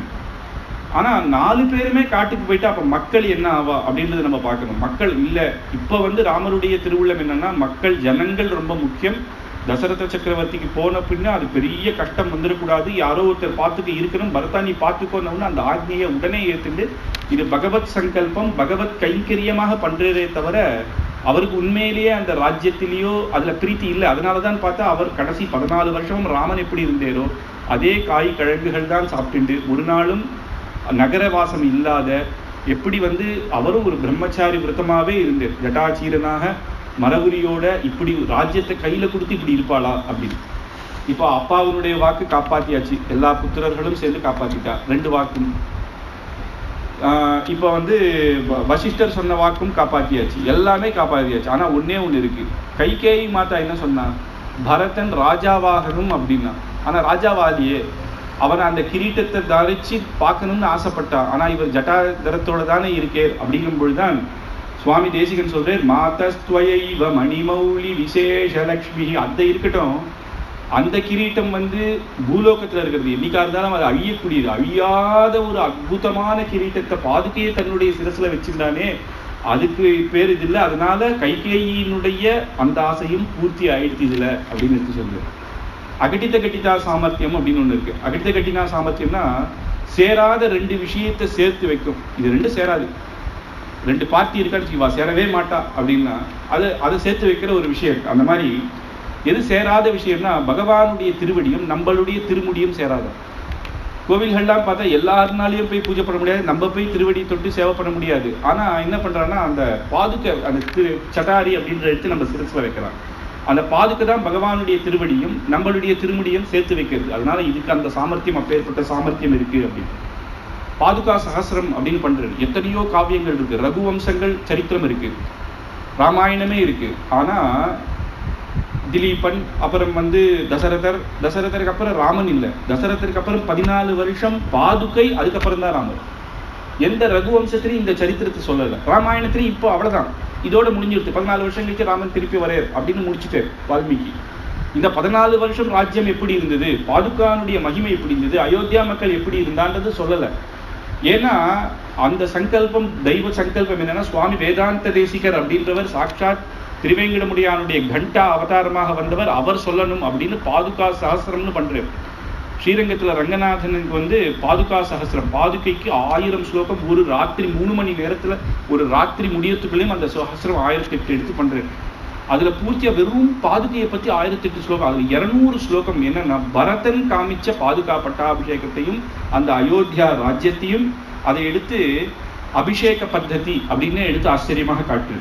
அந்த ராஜ்யம், பாதுகா ராஜ்யம், அந்த இடத்துல சொல்லும்பொழுது சொல்றேன், ராமனுடைய ராஜ்யம் வசத்தியா, ராமராஜ்யம் அப்படின்னு சொல்லக்கூடிய இடத்துல கூட பக்தர்கள் கூட ஒரு சின்ன குறை இருக்கு. சீதாதேவி அடிச்சுட்டு, ஏன்னா அது பெரிய தர்மம், பின்னாடி தர்மம் அப்படின்னு பெரியவா சொன்னா கூட நமக்கு சாதா மனுஷாளுக்கு அது ஏத்துக்க முடியும். அது எப்படி ஏத்துக்க முடியும் அப்படின்னு அம்மாவாச்சே. ஆனா அந்த ஒரு கஷ்டம் கூட இல்லையா பரதனுடைய ராஜ்யத்துல, பாதுகா பட்டாபிஷேகத்துல சகல ஜனங்களும் அந்த ஒரு சின்ன குறை கூட இல்லாத இருந்தா அப்படின்றது ராமரே திருப்பி வருவார். பட்டாபிஷேக சமயத்துல கேட்க போறாரு. பரதன் ஓடி ராமர்கிட்ட சொல்ல போறாரு, 10 மடங்கு அதிகமாகிட்டேன், தானியம் தனம் எல்லாம் அதிகமாயிடுச்சு, கோஷங்கள், அயோத்தியா நகரம் இன்னும் பெருசாயிடுச்சு அப்படின்னு காட்டுறாரு. அப்ப ராமன் சொல்றாரு, குழந்தை டே, ராஜ்ய பரிபாலனை எனக்கு பண்ண தெரியாதுன்னு சொல்லி 10 மடங்கு பெருசாக்கிருக்கே, 10 மடங்கு பெருசாக்குறதுன்னு பெரிய விஷயம், ஒண்ணுமே தெரியாதுன்னு சொன்னீங்கன்னா, அண்ணா அது என்னுடைய மகிமை இல்லை, உங்களுடைய பாதுகையினுடைய மகிமை அப்படிங்கிறது. அந்த பாதுகைன்றது பகவானுக்காக எப்படி அந்த எல்லாம் நம்ம சொன்ன எல்லா லோகமும் அவருடைய திருவடியை தேடுறதுன்னா இந்த பாதுகை தான் எங்க போனாலும் நடந்து நடந்து நடந்து தேயுது. ஒரு செருப்புன்னு நான் சாதா செருப்பே தேயுது, அது மாதிரி பாதுகை தேஞ்சி தேஞ்சி தேஞ்சி தேஞ்சி பகவான் என்னதான் பண்ண போற. ஒவ்வொருத்தருக்கும் பகவான் நினைக்கிறது என்னன்னா, நம்ம நினைச்சிட்டு இருக்கோம் பகவான் ஒன்றும் பண்ணலையே, நான் இதை பண்ண அதை பண்ணேன், ஆனா அவர் என்ன நினைச்சிட்டு இருக்கே, இவனுக்கு நான் என்ன பண்ணுவேன், இவனுக்கு நான் என்ன பண்ணுவேன் அப்படின்னு, பாதுகைக்கு நான் என்ன பண்ண போறேன், இப்படி உழைக்கிறானே எனக்கு நம்போது தான் இவர் ராஜாவாரத்துக்கு முன்னாடி அவரை ராஜாவாக்கி பார்த்துட்டு அதுக்கப்புறம் தான் ராஜ்யத்தை ஏத்துக்கிறார் அப்படின்னு ஆச்சரியமா எடுத்து சொல்றான். அப்படி இது தியாகராஜ சுவாமியினுடைய கீர்த்தனத்துல இது வருது. அப்படி சுவாமி தேசிகன் தியாகராஜ சுவாமி வாழ அந்த பாதுகையினுடைய மகிமை அப்படி சொல்லியிருக்கா.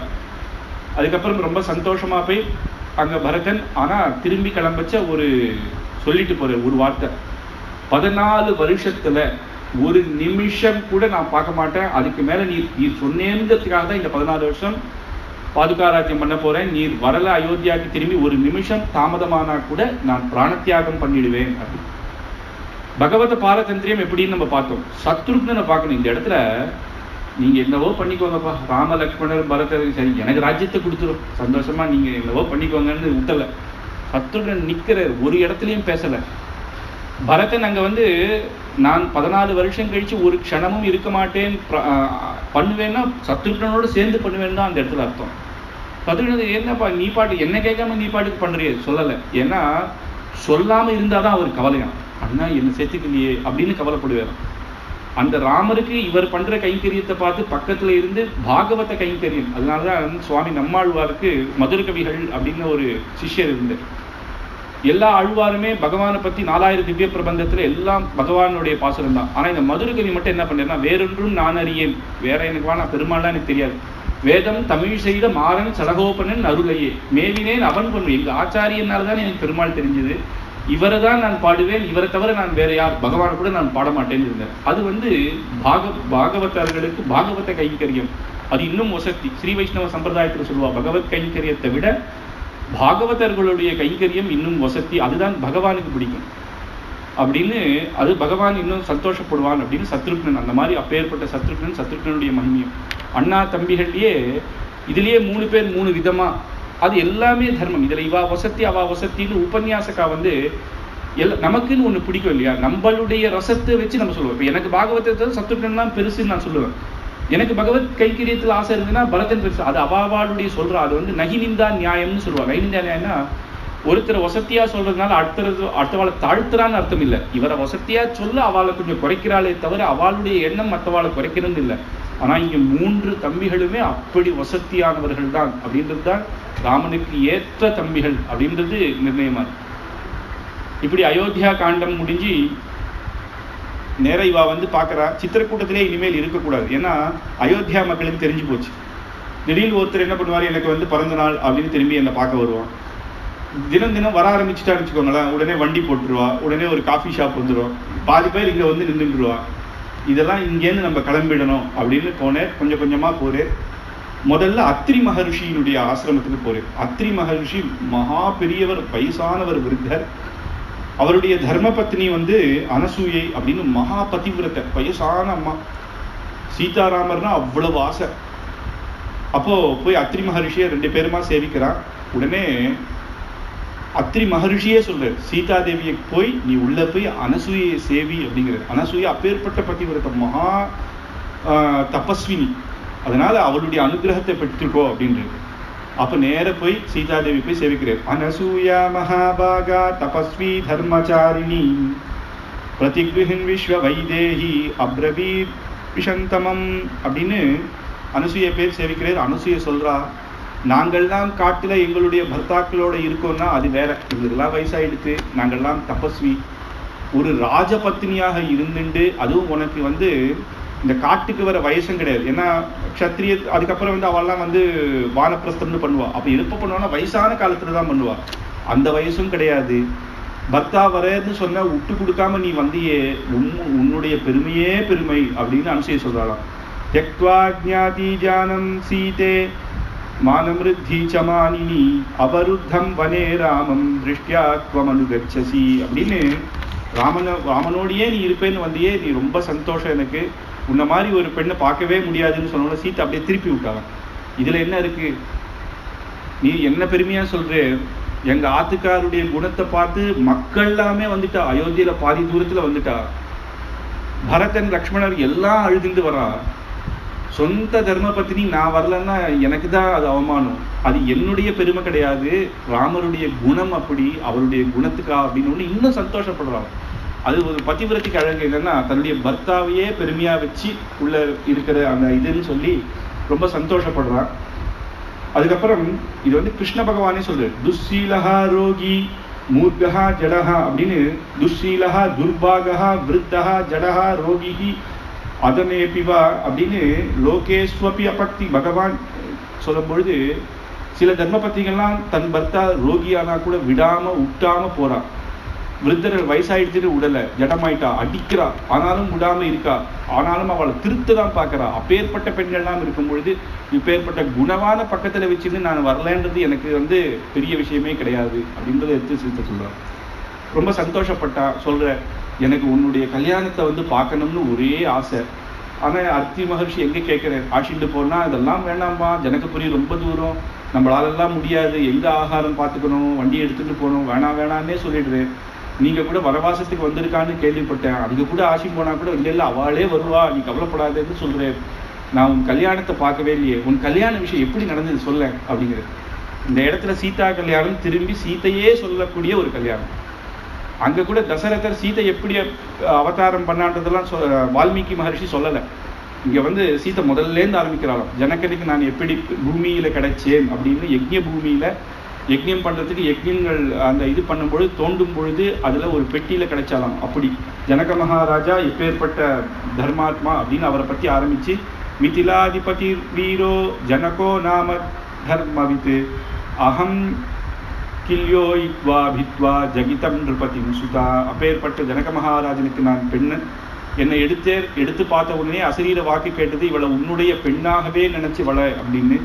அப்புறம் இந்த மாதிரி ஒரே கவலையா, இவளுக்கு 6 வயசு வச்சே ஜனக மகாராஜனுக்கு கவலையா. என்ன கவலை, சின்ன குழந்தை இல்லையா, பாட்டிக்கிட்ட பேசுறா, உங்களுக்கே சொல்லுங்க அப்பாவுக்கு கல்யாணம் பண்ணணும்னு கவலை இருக்காதா, அப்பாவுடைய கவலையை பார்த்து எனக்கும் கவலை வந்துடுது அப்படின்னு ஒரு குழந்தை மாதிரி சொல்றாளாம். இந்த இடத்துல எனக்கும் கவலை வந்துடுது. அவ சிரிக்கிறான், அம்மா எனக்கு உனக்கு என்னம்மா கவலைன்னா, அப்பாவுக்கு ஏற்ற மாதிரி மாப்பிள்ளை வரணுமே. மாப்பிள்ளை என்ன சொல்லுவான்னா, தசகிரிவாக 9 கிரகத்துல 10வது கிரகம் மாப்பிள்ளையா. ஒரு சொல்லுவா, எங்க ஆத்துக்கு வந்து உட்காந்தே இருப்பா, இதை கொடு அதை கொடு, வீடை பிரிச்சு கொடு, இதை கொடு அதை கொடுன்னே கேட்கறது. அப்படி இருக்கக்கூடாதான், அப்பாவுக்கு ஏற்ற மாதிரி ஒரு மாப்பிள்ளை கிடைக்க வேணாமா. எங்க அப்பா எப்பேற்பட்ட பிரம்ம ரிஷி, இவர் தான் வந்து தனுஷ உடனே பங்கம் பண்ணு, சந்தோஷமா இருந்தோம். மாலையை போடுன்னு அப்பா சொன்னா உடனே வேணான்னு சொல்லிட்டு அவ அப்பா கிட்ட கேட்டுதான் பண்ணி போயிறான் பாருங்களேன் அப்படின்னு ஒரு குழந்தை சொல்ற மாதிரி தன்னுடைய சரித்திரத்தை சொல்ல அனுசூயை ரொம்ப சந்தோஷப்பட்டாலாம்.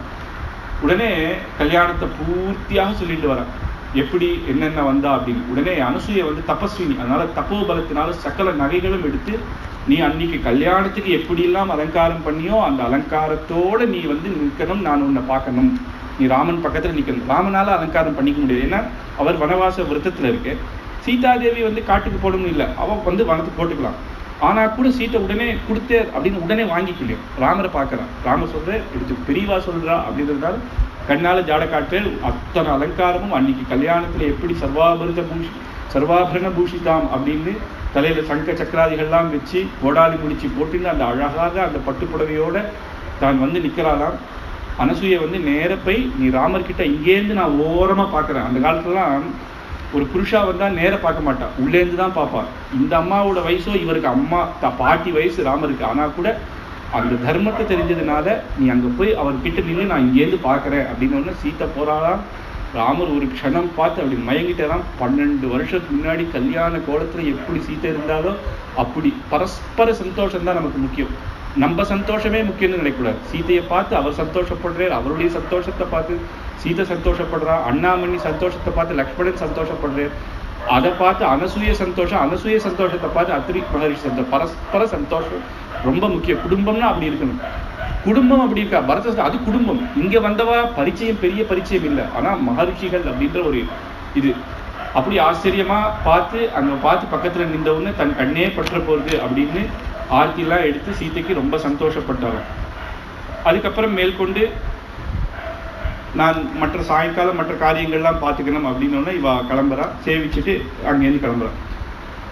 கல்யாண கோலம். அலங்குரீச்ச தத்துவம் பிரத்யக்ஷம் மம மைதிலி பிரீதி ஜானாமே வத்ஸ திவ்யாலங்கார சோபிதா ததா விபூஷிதா சீதா ததர்ஷவததாம்பரஹ ராகவஹ பிரீதிதானேன தபஸ்விதி ஜஹஸ்யச்ச அப்படின்னு அந்த இடத்துல அப்பேற்பட்டவா வந்தா சீதை அப்படின்றத இங்க எடுத்து சொல்றேன். இதுக்கப்புறம் அரண்ய காண்டம் ஆரம்பம். இன்னும் கோரமான வனம். இது வரைக்கும் இருந்த வனம் பரவாயில்ல, இனிமேல் அவ உள்ள நுழையிறது தண்டகாரண்யம் அப்படின்றது ராட்சசர்கள்லாம் இருக்கக்கூடியது.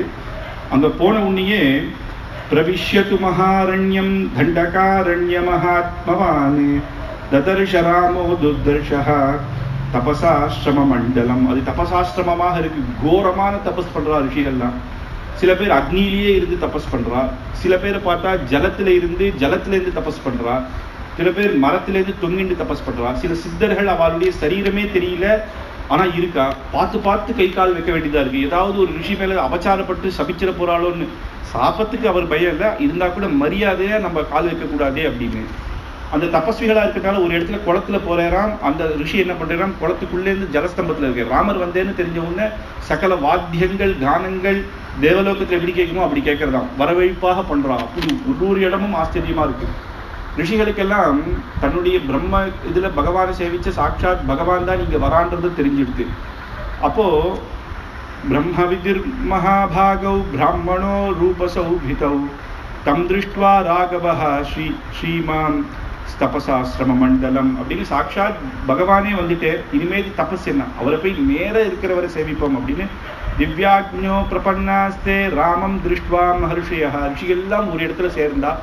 அந்த இடத்துல ராமர் வந்த உடனே எல்லாரும் முதல்ல தேவர்கள் சரணாகதி பண்ணா. எதுக்குன்னா ராவணன் கிட்ட இருந்து ரட்சிக்கணும் அப்படின்னு. அதுக்கப்புறம் லக்ஷ்மணர் பரதர்லாம் சரணாகதி. லக்ஷ்மணர் வந்து ராமரோட வருவேன்னு சரணாகதி பண்ணார். பரதன் திரும்பி வரணும்னு பாதுகை கொடுத்தார். இங்க வந்து ரிஷிகள்லாம் சரணாகதி பண்றாங்க. ரிஷிகளுக்கும் என்னன்னா அதே கவலை தான். அங்க வந்து ராவணன் வந்து 14,000 ராட்சசர்களை கரதூஷணர்களை அங்க வச்சுட்டு இருக்கான். அவளாம் நரமாம்சம் சாப்பிடுவா. வந்து ஒரு நாள் ஒவ்வொருத்தர் சாப்பிட்டு போயிடுவான். அதனால அவளெல்லாம், ஆனா ரிஷிகளா இருக்கிறதுனால அவள் நேர கேட்கலையா, நான் உன்னுடைய மக்கள், நீ என்ன ரட்சிக்கணும் அவ்வளவுதான் சரணாகதி. நீ எப்படி ரட்சிக்கணும், என்ன ரட்சிக்கணும், எங்களுக்கு என்ன குறை, அதெல்லாம் கேட்கலாம். அது நீ பார்த்துக்கணும். அப்பா அம்மான்னா குழந்தைகளுக்கு என்ன வேணுமோ பார்த்து பண்ணணும். என்னைக்கு கல்யாணம் பண்ணணும், எப்போ பண்ணணும், எப்படி பார்க்கணும், எப்படி படிக்க வைக்கணும் என்றதான் அது அம்மா அப்பாவுடைய வேலை. நான் உன்னுடைய குழந்தை, அவ்வளவுதான். அதுக்கு மேல ரிஷிகள் வந்து நம்மள மாதிரி நேர போய் எனக்கு இந்த கஷ்டம், எனக்கு இதை சொல்லுங்கோ அப்படின்னு சொல்றது இல்லை. அதனால ரூபசம்ஹனனம் லக்ஷ்மி சௌகுமாரியா சுவேஷதாம் ததர்ஷு விஸ்மிதாகாரா ராமஸ்ய வனவாசினஹா. அந்த ரிஷிகள்லாம் ராமனை பார்க்கறத உடனே ரொம்ப சந்தோஷப்படுறாளாம். ரூபசம்ஹனனம் கம்பீரமாக அஜானுபாக இருக்கு. இவரை பார்த்து அவ ஆச்சரியமாறா. இவாளுக்கு என்ன சந்தோஷம்னா, அங்க இருக்கச்சு கூட இவாளெல்லாம் கிரீட்டம்லாம் தரிச்சுண்டு சகல அலங்காரமும் தரிச்சுட்டு இருப்பா. அப்ப வந்து திருமேனி சேவையாகாது. இப்ப வந்து என்னன்னா ஒண்ணுமே இல்லை, இந்த சரீரம் நல்ல சேவையா இருக்கு. பகவான் வந்து திருவேங்கடமுடியானையோ ராமரையோ மதுராந்தகத்துல திருவேந்திபுரத்திலையோ திருமஞ்சனம் நினைச்சு சேவிக்கணும். வெறும் சின்ன துணியோட அப்படியே இருப்பார், அதே கம்பீரம் இருக்கும். உற்சவத்துல அவ்வளவு நகைகள் போட்டுட்டு சேர்ப்பார், அதுவும் இங்க ஒரு கம்பீரம். ஆனா அதை விட கம்பீரம் இருக்குன்னா திருமஞ்சன சேவை ஆச்சரியமா இருக்கும். அப்படி இவாளுக்கு இன்னும் அதிசயமா இருக்கு ராமன் பார்க்குது. அது இல்லாம ஒரு நாள் நினைச்சிருமா, நம்ம ட்ரெஸ் போட்டுன்னு வந்திருக்கு. ரிஷிகளுக்கு அவா எப்படி இருக்காளோ அதே மாதிரி ஜட்டாட்சியரம் எடுத்துக்கணும். அவளுக்கு இன்னும் சந்தோஷம், இதுலதான் நல்லா இருக்கு, அங்கேயோட இங்கதான் நல்லா இருக்கு அப்படின்னு கொண்டாடுறாளாம். உடனே சரணாகதி பண்றான். அவளுக்கு எல்லாம் ஒரு ஆசை வருதான், என்னன்னா சீதாதேவி மாதிரி நம்ம ஆயிடணும். ஹாய், ராமனை வந்து சீதாதேவி எப்படி இருக்காளோ கூடவே அப்படி இருந்து ராமனை கட்டி பிடிச்சு அப்பேற்பட்ட அப்ராகிருத சரீரமா இருக்கே, இவத்தை ஒரு வாட்டியாவது தொட்டு பார்க்கணும்னு ஆசை. இது வந்து காமத்தினால வர ஆசை இல்லை, அப்பேற்பட்ட இது திவ்யத்தினால அந்த ஆசை வருவான். அதனாலதான் பாத்ம புராணத்துல சொல்லியிருக்கா, இந்த ரிஷிகள் இங்க ஆசைப்பட்டா இல்லையா, இவாதான் கிருஷ்ணர் காலத்துல கோபிகைகளாக வந்தா அப்படின்றத எடுத்து பாத்ம புராணத்துல வருது. பத்ரம் புஷ்பம் பலம் வன்யமாஸ்ரமம் ச மகாத்மனஹ நிவேதயித்வா தர்மாஜ்ஞஹ சதத பிராஞ்சல்யோ ப்ருவன்னே. பத்திரம் புஷ்பம் எல்லாம் அங்க காட்டுல கிடைக்கிறதோ அதெல்லாம் எடுத்துன்னு வந்து ராமன் கிட்ட சமர்ப்பிச்சு அவெல்லாம் சொல்றாளாம், தர்மபாலோ ஜனஸ்தாஸ்ய சரண்யஸ்துவம் மகாயசஹ பூஜனீயஸ்ய மானஸ்ய ராஜா தண்டதரோ குரு. நீர் ராஜா, நீர் இந்த தர்மாத்மா, இந்த காட்டுக்கு வந்தாலும் நீர்தான் எங்களை ரட்சிக்கிறோம். நாங்கள்லாம் உன்னுடைய மக்கள். எப்படி அயோத்தியா மக்கள் உம்முடையவர்களோ நாங்களும் உம்முடையவர்கள் தான். இந்திரஸ்யேஹம் சதுர்பாகா பிரஜா ரக்ஷித ராகவாக. ராஜ்யம் உமக்கு, அதனால நீர் இந்த மக்களும் உம்முடைய மக்கள்களாக இருக்கிறதுனால உம்மால நாங்க ரட்சிக்கப்பட வேண்டியவர்கள் அப்படிங்கிறார். அவர் சொல்றேன், நானே எல்லா ராஜ்யத்தை விட்டு காட்டுக்கு வந்திருக்கேன். என்னன்னா நகரஸ்தோ வனஸ்தோவா துவன்னோ ராஜா ஜனேஸ்வரா. நகரமாக இருந்தாலும் காடாக இருந்தாலும் நீர்தானே ராஜா. இது எல்லாமே ஏன்னா அவர் வந்து சக்கரவர்த்தின்னா தசரதருக்கு வந்து அந்த நிறைய ராஜாக்கள் இவருக்கு கப்பம் கட்டுவார். மற்ற ராஜாக்கள்லாம் சிற்றரசர்கள், இவர் தான் பெரிய ராஜா. அப்ப இந்த காடும் அவர் கீழே தானே வருது. அப்ப காட்டில் இருக்கிற மனுஷர்களும் நீர் தானே. இப்ப நீர் இங்க வந்திருக்கேன்னா நீர் காட்டுக்குமே நீர் தான் ராஜா. அதனால நகரஸ்தோ வனஸ்தோவா, நகரமா இருந்தாலும் நீர் அதெல்லாம் விட்டுட்டு இங்க காட்டுக்கு வந்தாலும் இங்கேயும் நீர் ராஜாவால எங்களை நீர் ரட்சிக்கணும் அப்படின்னு. இதுக்கு ரிஷிகள் இப்படி சொல்லுவாளா, அயோத்தியாவுக்கும் நீர் தான் ராஜா, காட்டுக்கும் ராஜா. இது சாமானிய அர்த்தம், எல்லாருமே சொல்லக்கூடிய ஒரு அர்த்தம் தான். ஆனா ரிஷிகள் என்ன சொல்றாங்கன்னா, நகரஸ்தோ அப்படின்னா நகரம் அப்படின்னா பார்த்தா அயோத்தியா, அயோத்தியானா ஸ்ரீவைகுண்டம். வனஸ்தோவா, வனஸ்தோனா சம்சார சாகரம். இந்த சம்சாரம்ன்ற வனத்திலேயே உள்ளேயே நம்ம இருக்கோம். அதனால உபய விபூதி அங்க வந்து இது வந்து லீலா விபூதி, அது வந்து நித்திய விபூத்தின்னு சொல்லுவா. லீலா விபூத்தினா பகவான் இங்க அவதாரம் பண்ணி சிருஷ்டி ஸ்திதி லயம்லாம் பண்ணி புண்ணிய பாப கர்மத்தினால நமக்கு அந்தந்த பலனை கொடுக்கிற ஒரு விபூதி. அவன் நித்திய விபூத்தின்னு ஒண்ணு வச்சிருக்கான், அதுக்கும் அவன் தான் நாயகன். அங்க போனா இந்த கஷ்டங்கள் எல்லாமே எதுவுமே கிடையாது. அங்க வந்து சௌக்கியமா பகவானை எப்பயுமே பகவத் கைக்கரியம் பண்ணிட்டு இருக்கலாம். அபராக்கிருத சரீரம், இந்த மாதிரி சரீரம் கிடையாது, பைசாகாது, கஷ்டம் கிடையாது, அப்பேற்பட்ட லோகம். அதனால ரெண்டு லோகத்துக்கும் நாயகனாக இருக்கபடியால நீர்தானே எங்களுக்கு ரட்சகன் அப்படின்னு சொல்ற மாதிரி எல்லா ஜீவர்களுக்குமே நீர்தான் ரட்சகன் அப்படின்னு சொல்றாங்க. அதுக்கும் மேல சொல்றா, ரெண்டு விதமான சரணாகதி இருக்கு. மர்க்கட்ட சிசுரீதி, மார்ஜால சிசுரீதி. அப்படி மர்க்கட்ட சிசுரீதினா குரங்கு தன் குழந்தை என்ன பண்ணோம்னா, அது குரங்கு அம்மா வந்து ஒரு மரத்துல இருந்து ஒரு மரம் தாண்டி போகும். அந்த குழந்தை தான் அம்மாவை பிடிச்சிட்டு இருக்கும். அம்மா வந்து எதுவுமே பண்ணாது, அது கெட்டிமா பிடிச்சிட்டு இருக்கும், இது தாண்டி தாண்டி போகும். அந்த மாதிரி பகவானுடைய திருவடி நான் பிடிச்சுக்கிட்டு அவன் திருவடி நான் பிடிச்சுக்கிறேன், அவன் என்ன விடாம அவன் எப்படி போனாலும் சரி அப்படின்றது ஒரு விதமான சரணாகதி. இன்னொரு விதமான சரணாகதி பூனையுடைய குழந்தைக்கு அதுக்கு தெரியாது, அதுக்கு பிடிச்சிக்க தெரியாது. அப்ப என்ன பண்ணணும்னா, என்னால ஒண்ணுமே பண்ண முடியலையே அப்படின்னு சொல்லிடும். அப்ப வந்து அந்த அம்மா தான் எங்க போகணுன்னாலும் அதனுடைய கழுத்தை அது பிடிச்சி மேல தூக்கிட்டு ஒவ்வொரு இடத்துக்கும் அது தூக்கிட்டு போய் பாலை கொடுக்கும். அப்போ உன்னை பிடிச்சிக்கிற சாமர்த்தியம் கூட எனக்கு இல்லை அப்படின்னு நீ சொல்லிட்டேன்னா அவன் உன்னை பிடிச்சிட்டுருவான். நான் பிடிச்சிக்கிறேன்றது ஒரு. ஆனா இந்த ரிஷிகள் என்ன பண்றான்னா ரெண்டுமே இல்லையா. இவா என்ன சொல்றான், ன்யஸ்த்வதண்டா வயம் ராஜா ஜிதக்ரோதா ஜிதேந்திரியா ரக்ஷிதவ்யாஸ்த்வ கர்ப்பபூதாஸ்தபோதனஹ. நாங்க கர்ப்பத்துக்குள்ள இருக்கிற சிசு மாதிரி. இந்த கர்ப்பத்துல இருக்க சிசுக்கு கேட்கவும் தெரியாது, அழவும் தெரியாது, பசின்னு சொல்லுமா, அம்மா பசிக்கிறதுன்னு சொல்லுமா. அம்மாவா பார்த்து பார்த்து அந்தந்த சமயத்துல சரியா சாப்பிட்டா குழந்தை ஆரோக்கியமா இருக்கும். அந்த மாதிரி நாங்க கர்ப்பத்துக்குள்ள இருக்கிறோம். எங்களுக்கு வந்து இந்த மார்க்கெட்டை சுசி அந்த மார்ஜால அது உண்மை பிடிச்சிக்கிற சக்தியும் இல்லை. நீர் என்ன பிடிச்சிருந்தாலும் அதுவும் எனக்கு தெரிய போறது இல்லை. எப்படி இருக்க, என்ன நிலைமையில இருக்கேன்னு தெரிய போறது. ஆனா உன்னுடைய குழந்தை, அதனால நீர் என்ன ரட்சிக்கணும் அப்படிங்கிறாங்க. இப்போ கேள்வி என்னன்னா, கர்ப்பபூத்தாகான்னு சொல்லிட்டு கேட்கிறாளே, உன்னுடையவன்னு கேட்கிறாளே, ஆனா கர்ப்பபூத்தான்னு சொல்றாளே அப்படின்னா இததான் ஆர்த்தி அதிசயம் அப்படிங்கிறான். இந்த இடத்துல என்னன்னா என்னை காப்பாத்துன்னு சொல்லலாவா. இந்த ராட்சசர்களுக்கு இருக்கா, இவா கிட்டேருந்து என்னை காப்பாத்துன்னு சொல்லல, அவ ஞாபகப்படுத்தலாம் நான் உம்முடையவன் அப்படின்னு. அதுக்கு மேல எதுவுமே சொல்லல. அப்படி சொன்ன உடனே பகவான் உடனே சொல்றாராம், நிர்பயோ, நான் உங்களெல்லாம் காப்பாத்திடுறேன், அபயம் அப்படிலாம் சொல்லலையா. இந்த ரிஷிகளுக்கு நான் அயோத்தியிலிருந்து விட்டு வந்து ஒண்ணுமே பண்ணாம இருந்தேன். ஒரு சத்திரியன்னா ஏதாவது ஒரு இடத்துல, எந்த கிடைச்ச ஒரு 4 இடத்துலயாவது அங்க இருந்து ஒரு தர்மத்தை நடத்தணும்னு வந்தேன். உமக்கு கைங்கரியம் பண்ண பாக்கியம் எனக்கு கிடைச்சது. உங்களெல்லாம் உங்களுக்கு என்ன கஷ்டங்களோ அதெல்லாம் நான் நிவர்த்தி பண்ணக்கூடிய கைங்கரிய பாக்கியம் எனக்கு கிடைச்சது அப்படின்னு சொல்லிட்டு பெருமாள் அங்கேருந்து கிளம்புறேன். அப்போ அப்படின்னு வனவாசம் மகோதயா, வனவாசத்துக்கு வந்தது எனக்கு மகோதயம். மகோதய காலம்னு ஒன்று வரும், 12 வருஷத்துக்கு ஒரு வாட்டி. அந்த காலத்துல வந்து பிதிருசார்த்தங்கள்லாம் பண்ணியோ சமுத்திர ஸ்நானம் பண்ணா அவ்வளோ நல்லதுன்னு சொல்லுவோம். அப்பேற்பட்ட காலம் எனக்கு வனவாசத்துக்கு வச்சே வந்துட்டு. ஏன்னா நீங்க வந்து உமக்கு கைங்கரியம் பண்ணக்கூடிய காலம் கிடைச்சதே. அப்புறம் இவா கிளம்பி போயிட்டே இருக்கச்ச விராதன் ஒரு அசுரன் வந்தான். அந்த அசுரன் எப்படி இருந்தான்னா, 3 சிம்ஹா சதுரோ வியாக்ரான் தௌ விருஷௌ பிரதானே, தன்னுடைய பெரிய சூலத்துல 4 சிம்மமுடைய முகமும் யானையும் ஒரே ஓனாயும் இதெல்லாம் அடிச்சு போட்டு நான் தான் பெரிய இந்த காட்டுக்கே ராஜா அப்படின்ற மாதிரி அவன் வந்துட்டு இருக்கான். வந்ததும் பார்த்தா, இவ 2 பேரும் ரிஷிரூபமா இருக்கீங்க, இந்த பெண் யாரு, இவாளை எதுக்கு நீங்க கூட்டிட்டு வந்தீங்கன்னு சீத்தையை தூக்கிட்டு போய் நான் கல்யாணம் பண்ணிக்க போறேன்.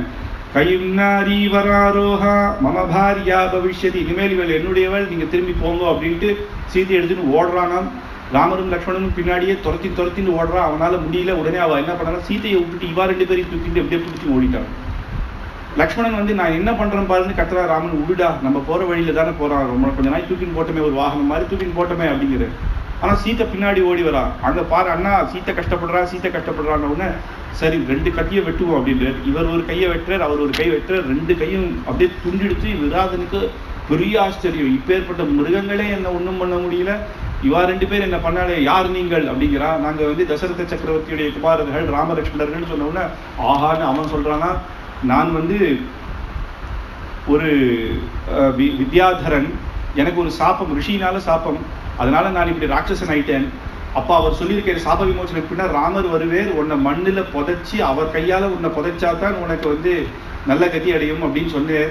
நீங்கள்லாம் இங்கே நினைச்சிருக்கீங்க என்னெல்லாம் கொல்ல முடியாது, பெரிய குழியை தோண்டி போட்டு என்னை உள்ள போடும் அப்படின்னு அப்படி சொல்லிட்டே இருக்கானே தவிர சண்டை போட்டுட்டே தான் இருக்கான். அப்ப ராமன் சொன்னார், லக்ஷ்மணா நீ இவன் சொல்றது சரியா இல்லையான்னா நம்ப முடியாது இல்லையா, பெரிய அதுவும் அவன் மகாசுரனா இருக்கான், பெரிய பள்ளத்தை தோன்றாராம். அது வரைக்கும் ராமன் என்ன பண்ணாராம், அவனை பிடிச்சி தன்னுடைய காலால அவனை பிடிச்சி உள்ள தள்ளி அப்படியே மண்ணில் வச்சு அவர் புதைச்சிட்டாராம். அவன் எப்பேற்பட்ட பாக்கியசாலி அப்படிங்கிறாரு வால்மீகி.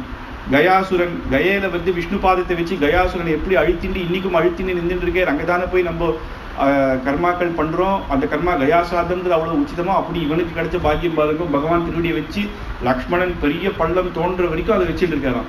வச்சவுடனே அவனை உள்ள தள்ளுறாராம். உள்ள தள்ளி அவ்வளோ மண்ணையும் தூங்கி போட்ட உடனே அங்கேருந்து கந்தர்வராஜனாக வந்து 2 பேரையும் நமஸ்கரிச்சு சேவிச்சு, அகோபாகியம் பக்கத்துல வந்து சரபங்கர்னு ஒரு மகரிஷி உமக்காக காத்துட்டு இருக்க, அந்த பக்கமா போரும் அப்படின்னு சொல்லி கிளம்புறாரு. சரபங்கம் அப்படின்னு ஒரு மகரிஷி, அவருடைய கடைசி காலம் அந்த இடத்துல. ஆனா அவர் வந்து ராமருக்காக பிராணத்தை வச்சு எப்படியாவது ராமரை சேவிச்சுட்டு ராமர் முன்னாடியே தன் இந்த லோகத்தை விடணும் அப்படின்னு நினைச்சிட்டு இருக்காரு. அப்போ அங்க போறா 2 பேரும், ராமலட்சுமணர் சீத்தை. அங்க போகும்போது அபிகச்சாமஹே சீக்கிரம் சரபங்கம் தபோதனம் ஆசிரமம் சரபங்கஸ்ய ராகவோ விஜகாம் அப்படின்னு அந்த இடத்துல போன உடனே, அங்க போன உடனே ஒரு ஆச்சரியத்தை ஒண்ணு பாக்குறா. சமீபே சரபங்கஸ்ய ததர்ஷமஹத்புதம் விப்ராஜமான வபுஷா சூரிய வைச்சனரோபமம் அப்படின்னு சூரியனை போல ஒரு அழகான ஒருத்தன் வரான். அது யாருன்னா இந்திரன். அவருடைய ரத்தம் அப்படியே அந்த ஆகாசத்துல நிக்கிறது, அது பூமியில வந்து நிக்காது. அப்பேற்பட்ட ரத்ன ஜுவலையாக இருக்கக்கூடிய அந்த ரத்தத்துல வந்து இந்திரன் இறங்குறான். இவர் பண்ண யஜ்ஞத்துக்கு இவருக்கு வந்து சொர்க்க பலன். அதனால சொர்க்கத்துக்கு இந்திரனே வந்து கூட்டிட்டு போறான். ஏன்னா சில இடத்துல இருக்கு, சில பேர் பண்ண புண்ணியத்தினால சொர்க்கத்திலேருந்து சொர்க்க பார்ஷதர்கள் அவ வந்து கூட்டிட்டு போவான். இந்த மாதிரி மகரிஷிகர்கள்லாம் என்னன்னா இந்திரனே வரணும், இந்திரனே வந்து கூட்டிட்டு போகணும். அதனால இந்திரன் வரலாம். இவர் நிறுத்திட்டாரா இந்திரன், நீ போ, நான் ராமனை சேவிச்சுட்டு அப்புறம் வரேன். அப்படி சொல்ல முடியுமா ஒருத்தனால பிராணம் போற சமயத்துலன்னா? அப்பேற்பட்ட தபஸ்வியாக இருக்கு. சரி, ராமர் வரேன்னு இந்திரனாலே ஒன்றும் பண்ண முடியல. இந்த மாதிரி ரிஷிகள் கிட்ட எல்லாம் இவரா விட்டா இல்லைன்னு இவர் சபிச்சிருவார். ஏற்கனவே கௌதம் ரிஷி சாப்பம் வாங்கியிருக்கு. அதனால அவர் அப்படியே மெதுவா போயிடலாம். இவ போன உடனே ராமர் அப்பயே உள்ள போல, அது இந்திரன் வந்தா இல்லையா, அவர் போட்டோம் அப்படின்னு அவ போன உடனே நேர உள்ள வந்து சரபங்கரை சேவிக்கிறார். சரபங்கர் ரொம்ப சந்தோஷப்பட்டு பிரயதே து சஹஸ்ராட்சே ராகவஹ சபரிச்சதே, அவ போன உடனே ராமருக்கு பூஜை பண்ணேன். யஜ்ஞயாகம் பண்ண புண்ணியம் அத்தனை புண்ணியத்தையும் நான் உமக்கு சமர்ப்பிக்கிறேன்.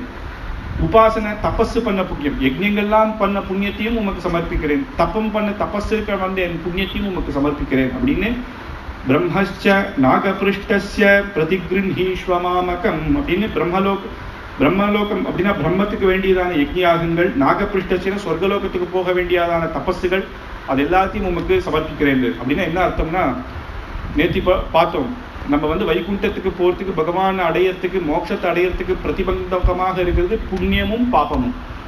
அப்ப மகரிஷி பண்ண புண்ணியமும் இருக்கிறதுனால தானே இப்ப சொர்க்கத்துக்கு இந்திரன் கூட்டின்னு போறேன்றான். அப்ப அதை நான் பகவானுக்கு சமர்ப்பிச்சுட்டா அப்ப என்னன்னா வைகுண்டத்துக்கே போகலாம். அதனாலதான் எந்த ஒரு கர்மா, அது சந்தியாவந்தனமே பண்ணா கூட நம்ம காயேனவாச்சா மனசேந்திரியர்வா புத்தியாத்ராவா அப்படின்னு பகவானுக்கு கரோமியத்து சகலமஸ்மை நாராயணாயேதி சமர்ப்பயாம். இப்போ எதுவுமே புண்ணியம் பண்ணக்கூடாதுன்னு சொல்ல சில பேர் தப்பா நினைச்சுக்கிறா. புண்ணியம் பண்ணா சொர்க்கம் தானே, அதனால புண்ணியமே பண்ணக்கூடாது. மற்றவாளுக்கு புண்ணியம் பண்ணாலும் அது பகவத் சங்கல்பம், பகவானுக்கே அந்த புண்ணியத்தை கொடுத்துட்டேன்னு சொல்லி நம்ம அந்த புண்ணியத்தை பண்ணணும். அப்போ அது பகவானுக்கு இருந்ததுனால புண்ணிய பாபம் நமக்கு படிக்காத பகவானுடைய வைகுண்ட லோகத்தையே அடைவோம் அப்படின்ற தர்மத்தை இங்க காட்டுறேன்.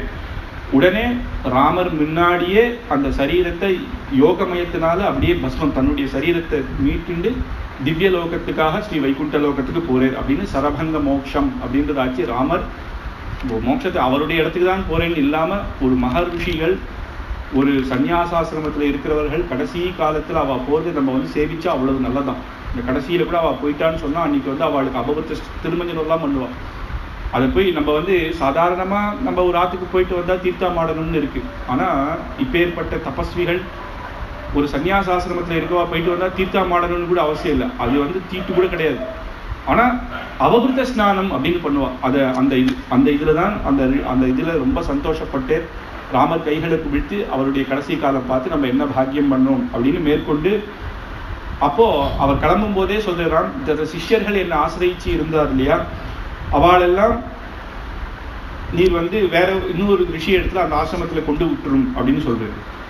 சுதீக்ஷணர்னு ஒரு மகரிஷி, அவருடைய கிரகத்துல இவாளெல்லாம் கொண்டு விட்டுருணும் அப்படின்னு சொன்னோம்னா அவளெல்லாம் கூட்டுண்டு அந்த சுதீஷ்ணர ரிஷிகளுடைய கிரகத்துக்கு தேடி போயிட்டு இருக்கிற சமயத்துல அந்த ரிஷிகள்லாம் முதல்ல இருக்கிற ரிஷிகள் மாதிரி இல்லை. இவா ரொம்ப கஷ்டத்துல இருக்கா. அப்போ திடீர்னு ராமரை நாதா அப்படின்னு கூப்பிடுறா. ஒருத்தர் நாதான்னு கூப்பிடுறது சீத்தை மட்டும்தானே, இவர் யார் கூப்பிடுறா அப்படின்னு இப்படி திரும்பி பார்க்கிறார். என்ன அப்படின்னா, அநாதையா இருக்கிற எமக்கு நீங்க தானே நாதன் அப்படிங்கிற. ராமருக்கு பகீருங்க. நம்ம தான் அயோத்தியா மக்கள் எல்லாம் விட்டுட்டு அநாதையா வந்தது நம்போ, நமக்கு நாதர்களாக இங்க ரிஷியுடைய சங்கத்தை கிடைச்சது, இவா என்ன போய் நாதான்னு சொல்றாளே அப்படின்னு என்ன பண்ணணும் மேற்கொண்டு கைங்கரியம் அப்படின்னு கேட்கிறேன். அப்ப உடனே ஏஹ பஷ்ய சரீராணி முனீனாம் பவிதாத்மனா கிரியாமானம் வனே கோரம் ராட்சசாபிர்மஹா கர்மஹா ததஸ்வம் சரணார்த்தம் ச சரண்யம் சமுபஸ்திதம். உங்ககிட்ட கேட்கலாமான்னு தெரியல. அர்த்தித்வானத்ய உங்ககிட்ட கேட்கலாமா, ஷந்து மர்ஹசி, என்ன முதல்ல க்ஷமிச்சுக்கோணும், இதை சொல்லலாமான்னு தெரியல, ஒரு வாட்டி அந்த பக்கம் திரும்பி பாரும் அப்படிங்கிறது. ஒரே வெள்ளையா எலும்பு கூடா ஒரு மலை போல இருக்கு. என்னன்னு கேட்கிறார் ராமர். இத்தனை ரிஷிகளை அடிச்சு போட்டு எலும்பா வச்சிருக்கா, இங்க ராட்சசர்களுடைய நடமாட்டம் ரொம்ப அதிகமாக இருக்கு அப்படின்னு சொன்ன உடனே ஒருத்தர் காட்டுறான், பாரு என் முதுகு எப்படி இருப்பாரு, ராஜா கட்டிட்டான் பாரு, என் கையை வெட்டிட்டான் பாருன்னு ஒருத்தர் காட்டின உடனே ராமருக்கு உடனே கண்ணில் ஜலம் வந்து உடனே ஒரு சபதம் பண்றேதான். இந்த வில்லை எடுத்து டங் அப்படின்னு ஒரு சப்தத்தை பண்ணி, இந்த ராமன் அயோத்தியாவுக்கு திரும்பறதுக்கு முன்னாடி இங்க இருக்கிற அத்தனை ராட்சசர்களையும் வதம் பண்ணி ரிஷிகள் எல்லாம் சௌக்கியமாக வச்சுட்டு தான் நான் அயோத்தியா திரும்புவேன் அப்படின்னு உடனே சொல்லலாம். ஜனஸ்தானத்தை விஜனஸ்தானம், ஜனஸ்தானத்தை ஒண்ணுமே இல்லாத ஆக்கிடுறேன், இந்த ராட்சசர்களே இல்லாம ஆக்கிடுறேன் அப்படின்னு அப்புறம் தான் அயோத்தியை திரும்புவேன் அப்படிங்கிற. அப்புறம் சுதீக்ஷ்ணர் ரிஷிகிட்ட போய் அவளெல்லாம் ஒப்படைச்சிட்டு மேற்கொண்டு போறா. அந்த ஒரு இடத்துல லக்ஷ்மணன் காய்கிழங்குகள்லாம் போகும்போது சீதாதேவி முதல்ல கேட்கிறா ராமர்கிட்ட, சத்யம் சத்யசந்தஹா மகாபாகா ஸ்ரீமன் லக்ஷ்மண பூர்வஜஹ வயை சத்தியமே ச தர்மச்ச வயை சரணம் பிரதிஷ்டிதம். உமக்கு தெரியாத தர்மம் கிடையாது. அம்மாவுடைய குணம் வேற. ஆத்துல 3 பசங்கள ஒரு பையன் துஷ்டனாக இருந்தான்னா அம்மா திட்டமாட்டான், அப்பா அடிப்பா. அப்பா அடிச்சா கூட அவன் அடிக்காதீங்கன்னு சொல்றது அம்மாவுடைய சுபாவம். நீர் உமக்கு தெரியாத தர்மமே இல்லை, ராட்சசர்களை நீர் ஏன் வதம் பண்ற அப்படின்னு போய் சொல்லுவானே. அவ ஏதோ கேட்கறா முடியல அப்படின்னா சரி அவளை திருத்துவேன்னு சொல்லியிருக்கலாம். ஏன்னா ஜெகன் மாதா ஜெகத் பிதாவானா ராட்சசர்களும் அவளுக்கு குழந்தை தானே. ஆனா துஷ்டர்கள் அவா இல்லைன்னு சொல்லல. அவளை போய் அடிக்கலாமா? நீர் பாட்டுக்கு சபதம் பண்ணி அவளை வதம் பண்றேன்னு சொல்லிட்டு நீரோ சத்தியசந்தர், சொன்ன வார்த்தையை மீற மாட்டேன்னு வேற திருப்பி சொல்லுவேர். இதை நீங்க பண்ணலாமா? அவளை ஏன் இது பண்ணேர் அப்படின்னு சொல்றான். அதுவும் சொல்றா, ஒருத்தர் திருப்பி நம்ம வதம் பண்ணணும் அப்படின்னா இந்த பாப்பங்கள்லாம் பண்ணியிருக்கணும். காமஜானே பவான் கிருத அப்படின்னு பொய் சொல்றவா, இல்ல பிறர் மனைவிக்கு ஆசைப்படுறவா, நம்ம இடத்துல ஏதாவது தப்பா நடந்துட்டவா, இந்த மாதிரி உம்ம இடத்துல ஏதாவது தப்பா நடந்துட்டாளா, அவ ஏதோ பண்ணிட்டு போறா, அதை நீ சமாதானப்படுத்தாம இந்த மாதிரி நீ போய் ஏன் சொன்ன அப்படின்ன உடனே ராமர் கோவப்படலை. ஆனா சொல்வேன், குலே வியபதி சந்தியாச்ச தர்மஜே ஜனகாத்மஜா, நீ ஜனகது பெண்ணு, அதனால நீ அப்படிதான் இருப்ப. ஏன்னா ஜனக மகாரிஷி அப்பேற்பட்டவர். தர்மம் அவருக்கு இந்த சண்டை போடுறதெல்லாம் பிடிக்காது. அவர் பிரம்ம ரிஷி, எதுவாக இருந்தாலும் சாட்சாத் பகவான் பார்த்து பேர் இருக்கக்கூடியவர், தர்மத்தை தெரிஞ்சவர். ஜானகி நீ உன்னுடைய குலத்துல அப்படி நீ நல்லதுதான் நினைக்கிற. ஆனா ஒண்ணு நினைச்சுக்கோ, அஹிம்சா பரமோ தர்மஹா, சத்தியம்தான், அஹிம்சைதான் பரம தர்மம், நான் இல்லைன்னு சொல்லல. ஆனா க்ஷத்திரியர்கள் சில வாட்டி இம்சை பண்ணிதான் அஹிம்சையை ஸ்தாபிக்க முடியும். இப்பேற்பட்ட துஷ்டர்களை நான் வதம் பண்ணலைன்னு வச்சுக்கோ. அந்த ரிஷிகள் பாத்தியா, நம்ம அவளை அடைய வேண்டியவர்கள், இங்க பாரு எத்தனை பிராணம் போயிருக்கு, அதை பார்த்துட்டு நான் சும்மா இருக்குது, அதுவும் அஹிம்சை தானே. அத்தனை பிராணம் போயிருக்கு, நல்லவர்களுடைய அத்தனை பிராணம், சாது ரட்சணம் துஷ்ட நிகிரகம் தானே. இப்போ சில வாட்டி தர்மம் அப்படின்னு உடனே சொல்லிடக்கூடாது. சத்தியம் வதான்னு வேதம் சொல்லியிருக்கு. அப்போ ஒரு பெண்ணை துரத்தின்னு 4 பசங்க ஓடி வரா ராத்திரி. அந்த பொண்ணு நம்ம பின்னாடி நம்ம பாத்துல ஒழிஞ்சிட்டு, அண்ணா சொல்லாதீங்கன்னா, என்னை காட்டி கொடுக்காதீங்கன்னான்னு சொல்றது. இல்லை நான் சத்தியத்தை தான் சொல்லுவேன், இங்கதான் இருக்குப்பா பெண்ணு அப்படின்னு சொன்னா, அப்ப அந்த இடத்துல பொய் சொல்லணும், யாரும் இங்க வரல அப்படின்னு பொய் சொன்னா அப்ப அந்த ஒரு பொய் 100 சத்தியத்துக்கு சமமாயிடுது. அப்ப எது தர்மம்? க்ஷத்திரியர்களை 4 பேரை அடிச்சு நாட்டை திருத்தணும். ஒரு 3 பேர்னால அதர்மம் நடக்கிறதுனா அந்த 3 பேர் அடிக்கிறது தர்மமே தவிர அது அதர்மம் கிடையாது. அந்த தண்டனைகள் கொடுத்துதான் ஆகணும். ஒரு டாக்டர் ஆபரேஷன் பண்றான், சிகிச்சை பண்றான்னா மாற வெட்டி தான் நம்ம ஓப்பன் ஹார்ட் சர்ஜரி பண்ணணும். அஹிம்சையா கத்தி எடுத்து அஹிம்சை பண்ண மாட்டேன் அப்படின்னா அப்ப அந்த குழந்தை பழைப்பானா? அப்ப அது தர்மம் தானே. அப்போ மிலிட்ரி இருக்கு, ஒரு நாட்டுக்கு மிலிட்ரி. நம்ம பாரத தேசம் என்ன சொல்றோம்? அஹிம்சா பரமோ தர்மஹா. அப்படிங்கும் பொழுது எதுக்கு மிலிட்ரி வச்சிருக்கீங்க? அப்ப மற்ற ஆளு நம்மளை அடிக்க வச்சு நம்மளை காப்பாத்திக்கவாது ஒருத்தர் வேண்டாமா? போலீஸ் கன் எடுத்து சொல்றதுக்கும் சாதா மனுஷன் கன் எடுத்து சொல்றதுக்கும் வித்தியாசம் இல்லையா? அது அவனுடைய தர்மம். அப்ப திருடுனா அவன் சுடுவான், அது தப்பு கிடையாது. அதே எல்லா மக்களும் தான் சொந்தமா கன் எடுத்து நான் சொல்றேன்னு போட்டா அப்பதான் அது அதர்மம். அப்ப இது க்ஷத்திரிய தர்மமாக இருக்கிறதுனால இது அதர்மம் கிடையாது. சூக்ஷ்மஹா பரமதுர்ஜேயஹா சதாம் தர்ம பிளவங்கமா. தர்மம்ன்றது சூக்ஷ்மமா, அவ்வளவு சுலபமா ஒரு புஸ்தகத்தை வச்சு இதுதான் தர்மம் அதர்மம்னு சொல்லிட முடியாது. தர்மத்துக்கு அந்தந்த கால ரீதி இருக்கு, அந்த சந்தர்ப்பம் அந்த சூழ்நிலையெல்லாம் பார்த்துதான் இது தர்மம் இது அதர்மம் அப்படின்னு நம்மளால சொல்ல முடியும். அதனாலதான் மகா ஞானிகள்லாம் எப்படி இருந்தான்னு பார்த்து அதெல்லாம் தெரிஞ்சுக்கணுமே தவிர இவ்வளவு சுலபமா இது பண்ணக்கூடாது. இவாளை நான் விட்டுட்டேன்னா கூட அது பெரிய அஹிம்சைக்கு வீடாயிருந்தது. அதுக்கு முன்னாடி ஒரு கதை சொல்றான் சீதை. ஒரு ரிஷி இருந்தாராம். அந்த ரிஷி அவர் பாட்டுக்கு தபஸ் பண்ணியிருந்தார். ஒரு ராஜா அந்த வழியா போறவன் என்ன பண்ணா, ஒரு பெரிய கத்தி கொண்டு கொடுத்து நீ வச்சுக்கோ, நான் அப்புறம் வாங்கிட்டு போறேன் அப்படின்னாராம். இவர் பார்த்தாரு, இவருக்கு கத்தி இதுக்கு தேவையில்லை, எடுத்து கொஞ்சம் கொஞ்சமா மரங்கள் செடி கொடிகள்லாம் வெட்டினார். கொஞ்சம் கொஞ்சமா மிருகங்கள் அதை வெட்ட ஆரம்பிச்சுட்டார். கொஞ்சம் கொஞ்சமா மனுஷர்கள் அவாளையும் போட்டு வெட்ட ஆரம்பிச்சிட்டாராம். அப்போ ஒரு தப்பு பண்ணும் பொழுது ஒருத்தர் வதம் கொண்டுட்டேன்னா திருப்பி நம்ம அது பழகிடும், பண்ண அது ஒரு பழகிடும். அந்த மாதிரி நீர் எதுக்கு வில்ல கொண்டு வந்தேன்? முதல்ல நீர் 14 வருஷம் காட்டுக்கு போனேன், இந்த வில்ல நீ கொண்டு வந்ததுனால நான் அவங்க கிட்ட அபயம்ன்றாயே. பகவான் ஆயுதத்தை வச்சிருக்கிறது என்ன, நீ என்னை காப்பாத்துவ அப்படின்றதுக்காகத்தானே. இதை நீர் கொண்டு வந்திருக்க கூடாதுங்கிறது. ஆனா அவர் என்ன சொல்றாரு, இதுதான் என் தர்மம். க்ஷத்திரியனாக இருந்தாலும் ஒரு நாட்டுல நான் அந்த இடத்துல இருக்கேன்னா அந்த இடத்துல நான் அந்த தர்மத்தை நான் காப்பாத்துறது தான் அப்படின்னு சொல்லி சீதாதேவி கிட்ட சொல்றாரு. சீதா சொல்றா, இது தனியும் தெரியும், நீர் இதெல்லாம் சொல்லுவேன்னு எனக்கு தெரியும். ஆனா நீர் என்ன பெரிய சைன்யத்தோடையா வந்திருக்கேன், நீ சைன்யத்தோட வந்தா நானும் தைரியமா விட்டுறேன், உமக்கு ஏதாவது ஆயிடுச்சுன்னா அந்த பதிவுல தான் நான் சொன்னேன் அப்படிங்கிறான். உடனே ராமர் சொல்றான், அப்யஹம் ஜீவிதம் ஜஹ்யாத் த்வம் வா சீதே ச லக்ஷ்மணம் நது பிரதிஜ்ஞா சஸ்ரூச பிராமணோபியோ விசேஷதா. அப்பேற்பட்ட ரிஷிகள் பிராமணர்கள் வந்து கேட்கும் பொழுது நான் இல்லைன்னு சொல்ல முடியுமா? என்னுடைய ஜீவிதம், என்னுடைய பிராணம் போனாலும் பரவாயில்ல, நான் கவலைப்படலை. ஏன் லக்ஷ்மணன் போனாலும் பரவாயில்ல, சீத்தை நீ போனாலும் பரவாயில்ல, நான் கவலைப்பட மாட்டேன். சொன்ன சொல் நான் காப்பாற்றுவேன், அவளை ரட்சிக்கிறேன்னா ரட்சிப்பேன், அப்பதான் அயோத்தியில நான் கால் வைப்பேன் அப்படின்னு ஒண்ணு சீத்தை ஒரு க்ஷணம் அப்படியே பயந்துட்டாலாம். ஆனா இவர் சொன்னது தெரிஞ்சு சொன்னேரோ தெரியாம சொன்னேரோ அத்தனையும் நடக்கத்தான் போகுது. சீத்தை இல்லைன்னாலும் பரவாயில்லன்னு சீத்தை இப்ப ராவணன் தூக்கிட்டு விட போறான். லக்ஷ்மணன் போனாலும் பரவாயில்லன்னு போறாரு. அவன் வந்து நாகபாசுரம் போகும்போது லக்ஷ்மணனுக்காக ஓன் அழுகிறார். ஐயோ லக்ஷ்மணா, நீ இல்லாம நான் என்ன பண்ணுவேன், நான் திரும்பி அயோத்தியாவுக்கு எப்படி போவேன், சுமித்ரா அம்மா கேட்டா நான் என்ன பண்ணுவேன், நானும் பிராண தியாகம் பண்ண போறேன். இவரும் இந்திரஜித்தினால பிரம்மாஸ்திரத்தினால அடிபட்டு கிடந்தார், இவரும் போனார். இத்தனையும் நடக்கிறது. ஆனா இத்தனையும் நடக்கிறது எப்படி இவர் ரட்சிச்சார்னா தர்மம். அன்னைக்கு கௌசல்யா மாதா சொன்னார் இல்லையா, நீ என்ன தர்மத்தை பண்றியோ இந்த ரிஷிகளுக்காக அந்த ராட்சசர்களை வதம் பண்ணி தர்மத்தை நீ எந்த தர்மத்துல நீ நிக்கிறியோ அந்த தர்மம் உன்னை காப்பாத்துங்க, அந்த தர்மம் காப்பாத்திட்டு. அப்பப்போ கருடன் வந்தேர், ஹனுமார் வந்தேர், எல்லாம் ஒவ்வொருத்தராக வந்தார், ராவணவதம் நடந்தது, சீதையை திருப்பி போடு. அந்த தர்மம், அதுதான் தர்மத்தை எடுத்து காட்டணும். சாட்சாத் பகவான தர்மம் ரட்சிக்கும்னு இல்லை, ஆனா அவர் எடுத்து காட்டணும். அப்பதானே ஒருத்தராவது எடுத்து காட்டினாதானே நமக்கு தர்மம் புரியும். தர்மம் நம்மளை காப்பாற்றும் அப்படின்றதுக்கு தான் இப்ப ஏற்படுது. அத்தனையும் நடக்கத்தான் போகுது. ஆனா அந்த அந்த கரதூஷணாதி வதம் பண்ணி ரிஷிகளை சந்தோஷமாக்கிறதுனால அந்த தர்மமே இவாளை திருப்பியும் அதுக்கு பூர்த்தியான கஷ்டத்தை கொடுக்காம காப்பாத்திட போகுது அப்படின்னு. அப்புறம் அங்கேருந்து அகஸ்தியாசிரமத்துக்கு போறான். 12 வருஷம் ஆயிடுச்சு.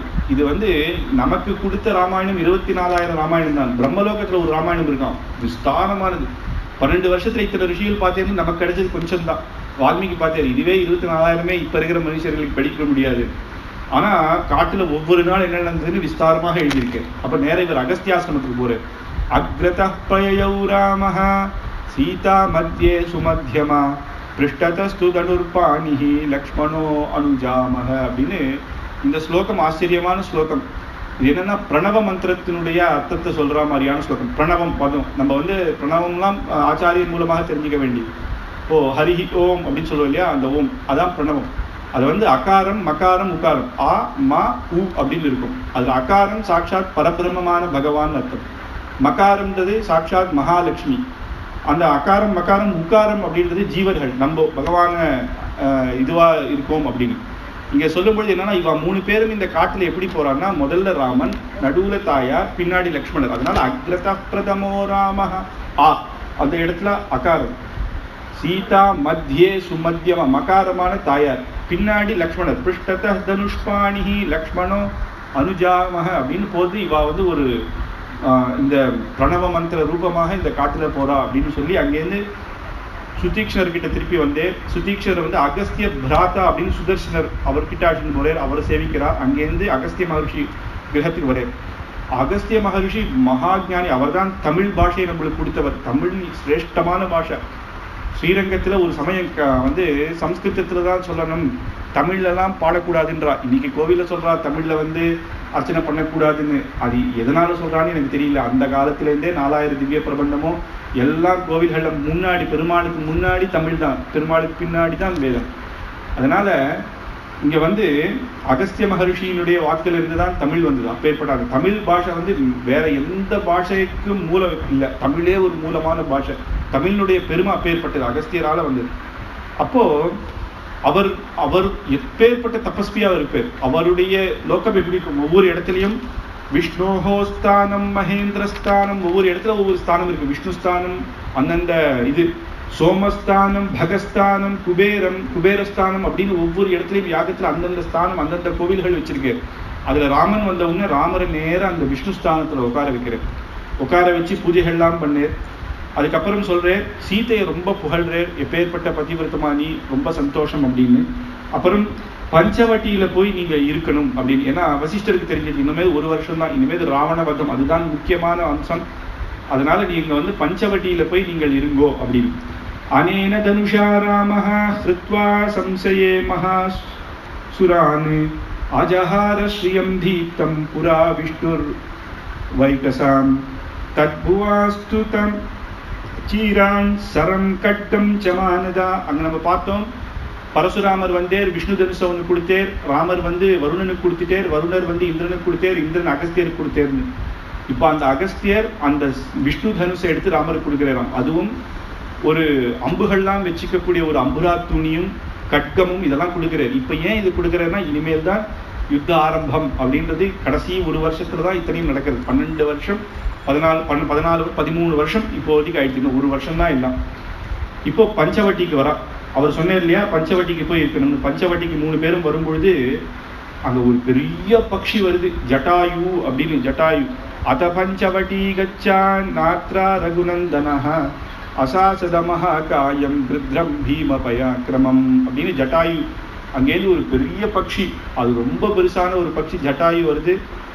எப்பயுமே வயசானவர்கள் வந்து என்ன பண்ணுவான்னா, பார்க்கும் பொழுதே ஒருத்தர் கேட்பா, நீ யார், இவருடைய பிள்ளையா அப்படின்னு தான் கேட்பா. ஓ, நீ வந்து கிருஷ்ணனுடைய பிள்ளையா அப்படிதான் பார்ப்பா. அந்த ஜாடியை வச்சு அவ கேட்பா. அந்த மாதிரி ஜட்டாயுன்னு சொல்லிடுறான், உங்க 2 பேர் பார்த்து நீங்க தசரத சக்கரவர்த்தியோட பிள்ளையா அப்படிங்கிறான். இவாளுக்கு ஆச்சரியம். இந்த காட்டுல தசரதர் பேர் சொல்லி சொல்றாளே யாரு அப்படின்னா, தசரத சக்கரவர்த்தியோட நான் சிநேகிதன் அப்படின்னு சொல்லி நீங்கள்லாம் அப்படின்னு ஒன்று ரொம்ப சந்தோஷப்படுறார் ராமர். தசரதர் என்னுடைய மித்திரன்னு சொன்ன ஒன்று ரொம்ப சந்தோஷப்படுறார்.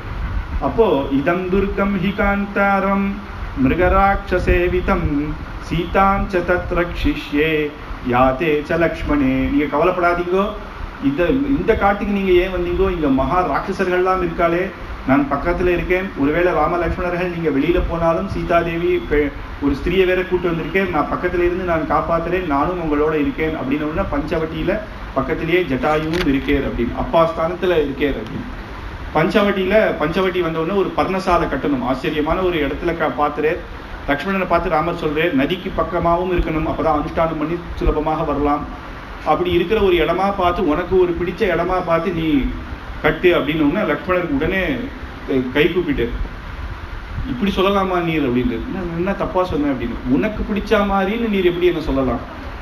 ராமேதி யத்ர வைதேஹி த்வமஹம் சைவ லக்ஷ்மணா வனராமண்யகம் யத்ர ஜலராமண்யகம் ததா. தீர்த்தம் பக்கத்துல இருக்கிறது கட்டினர்ல. ஏவ முக்தோஸ்தி ராமேன லக்ஷ்மணஹ சம்யத அஞ்சலி. அஞ்சலி பண்ணி சீதா சமாக்ஷம் காக்குட்சமிதம் வச்சனமுப்ரவீதே. பரமானாஸ்மி காக்குட்ஸ்தாத் வைவர்ஷசதம் ஸ்திதோ ஸ்வயம் துருச்சிரே தேசே கிரியாதமிதி மாம் வத. எத்தனை வருஷமாக இருந்தாலும் நீர் ஆக்ஞை பண்ணணும், நான் பண்ணணுமே தவிர எனக்கு பிடிச்சதுன்னு ஒண்ணு இல்லை, உமக்கு பிடிச்சது தான் எமக்கு பிடிச்சது, நீர் என்ன சொல்றீரோ அது பண்றேன் அப்படின்னு ஒண்ணு. ஆச்சரியமான ஒரு பர்ணசாலையை கட்டினராம். அப்படி எப்படின்னா, உள்ள ராமர் லக்ஷ்மணர் இருக்கிறதுக்கு தனியா வந்து தளிகை பண்றதுக்கு ஒரு இடம், பின்பக்கமா ஒரு தோட்டம் மாதிரி அவ பேசுறதுக்கு ஒரு இடம், வெளியில ஒரு திண்ணை போட்டு இவர் படுத்துக்கிறதுக்கு ஒரு இடம், அப்படி ஒரு அழகான பர்ணசாலை பிரமாதமா கட்டினேர். ராகவஹ பர்ணசாலாபியாம் ஹர்ஷமஹாத் யத்புவீஷம் பிரீதோஸ்மிதே மஹத் கர்மத்வயா கிருதமிதம் பிரபோ அப்படின்னு ரொம்ப சந்தோஷப்பட்டு லக்ஷ்மணரை கட்டி பிடிச்சு சொல்றாராம். யாவஜ்ஞேன பாவஜ்ஞேன கிருதஜ்ஞேன தர்மஜ்ஞேன ச லக்ஷ்மண त्वया புத்திரேன தர்மாத்மான சம்பிருதம் பிதா மம அப்படின்னு ரொம்ப சந்தோஷம். இப்பேற்பட்டதுதான் நீ இங்க பண்றியே, இப்பேற்பட்ட கைங்கரியம் உன்னை பார்த்தா எனக்கு எப்படி இருக்குன்னா அப்பா மாதிரி இருக்கு, நீ தான் என்னுடைய அப்பா. அங்க பரதன் வந்து தசரதர் போயிட்டேன்னு சொல்லப்போ இவர் என்ன தெரியுமா சொல்றாரு, லக்ஷ்மணா அப்பா இல்லாத பையனா நீ ஆயிட்டியே அப்படிங்கிறது. அப்பா இல்லாத பையனா நம்மெல்லாம் ஆயிட்டோம்னு தானே சொல்லணும். ஏன் சொல்லலைன்னா, எனக்கு அப்பா இருக்காரா, யாரும் லக்ஷ்மணன் தான். ஏன்னா இத்தனை பண்ணித்தரானே, ஓடம் பண்ணித்தரான். இங்க வந்து ஒரு அப்பா போல ஒரு குழந்தைய எப்படி அப்பா ஒவ்வொன்றும் பார்த்து பார்த்து பண்ணுவாளோ, லக்ஷ்மணன் இத்தனையும் பண்றதுனால எனக்கு அப்பா இல்லை அப்படின்னு அந்த இடத்துல சொல்லலை. அதுக்கு காரணம் இங்க சொல்ற, त्वया புத்திரேன தர்மாத்மான சம்பிருதம் பிதா மம, நீதான்ப்பா எனக்கு அப்பா. அப்பா ஸ்தானத்துல இருந்து அத்தனையும் நீ பண்ற அப்படின்னு. அப்பா உன் ரூபத்துல இருக்கே. உடனே ரொம்ப சந்தோஷப்படுறான்.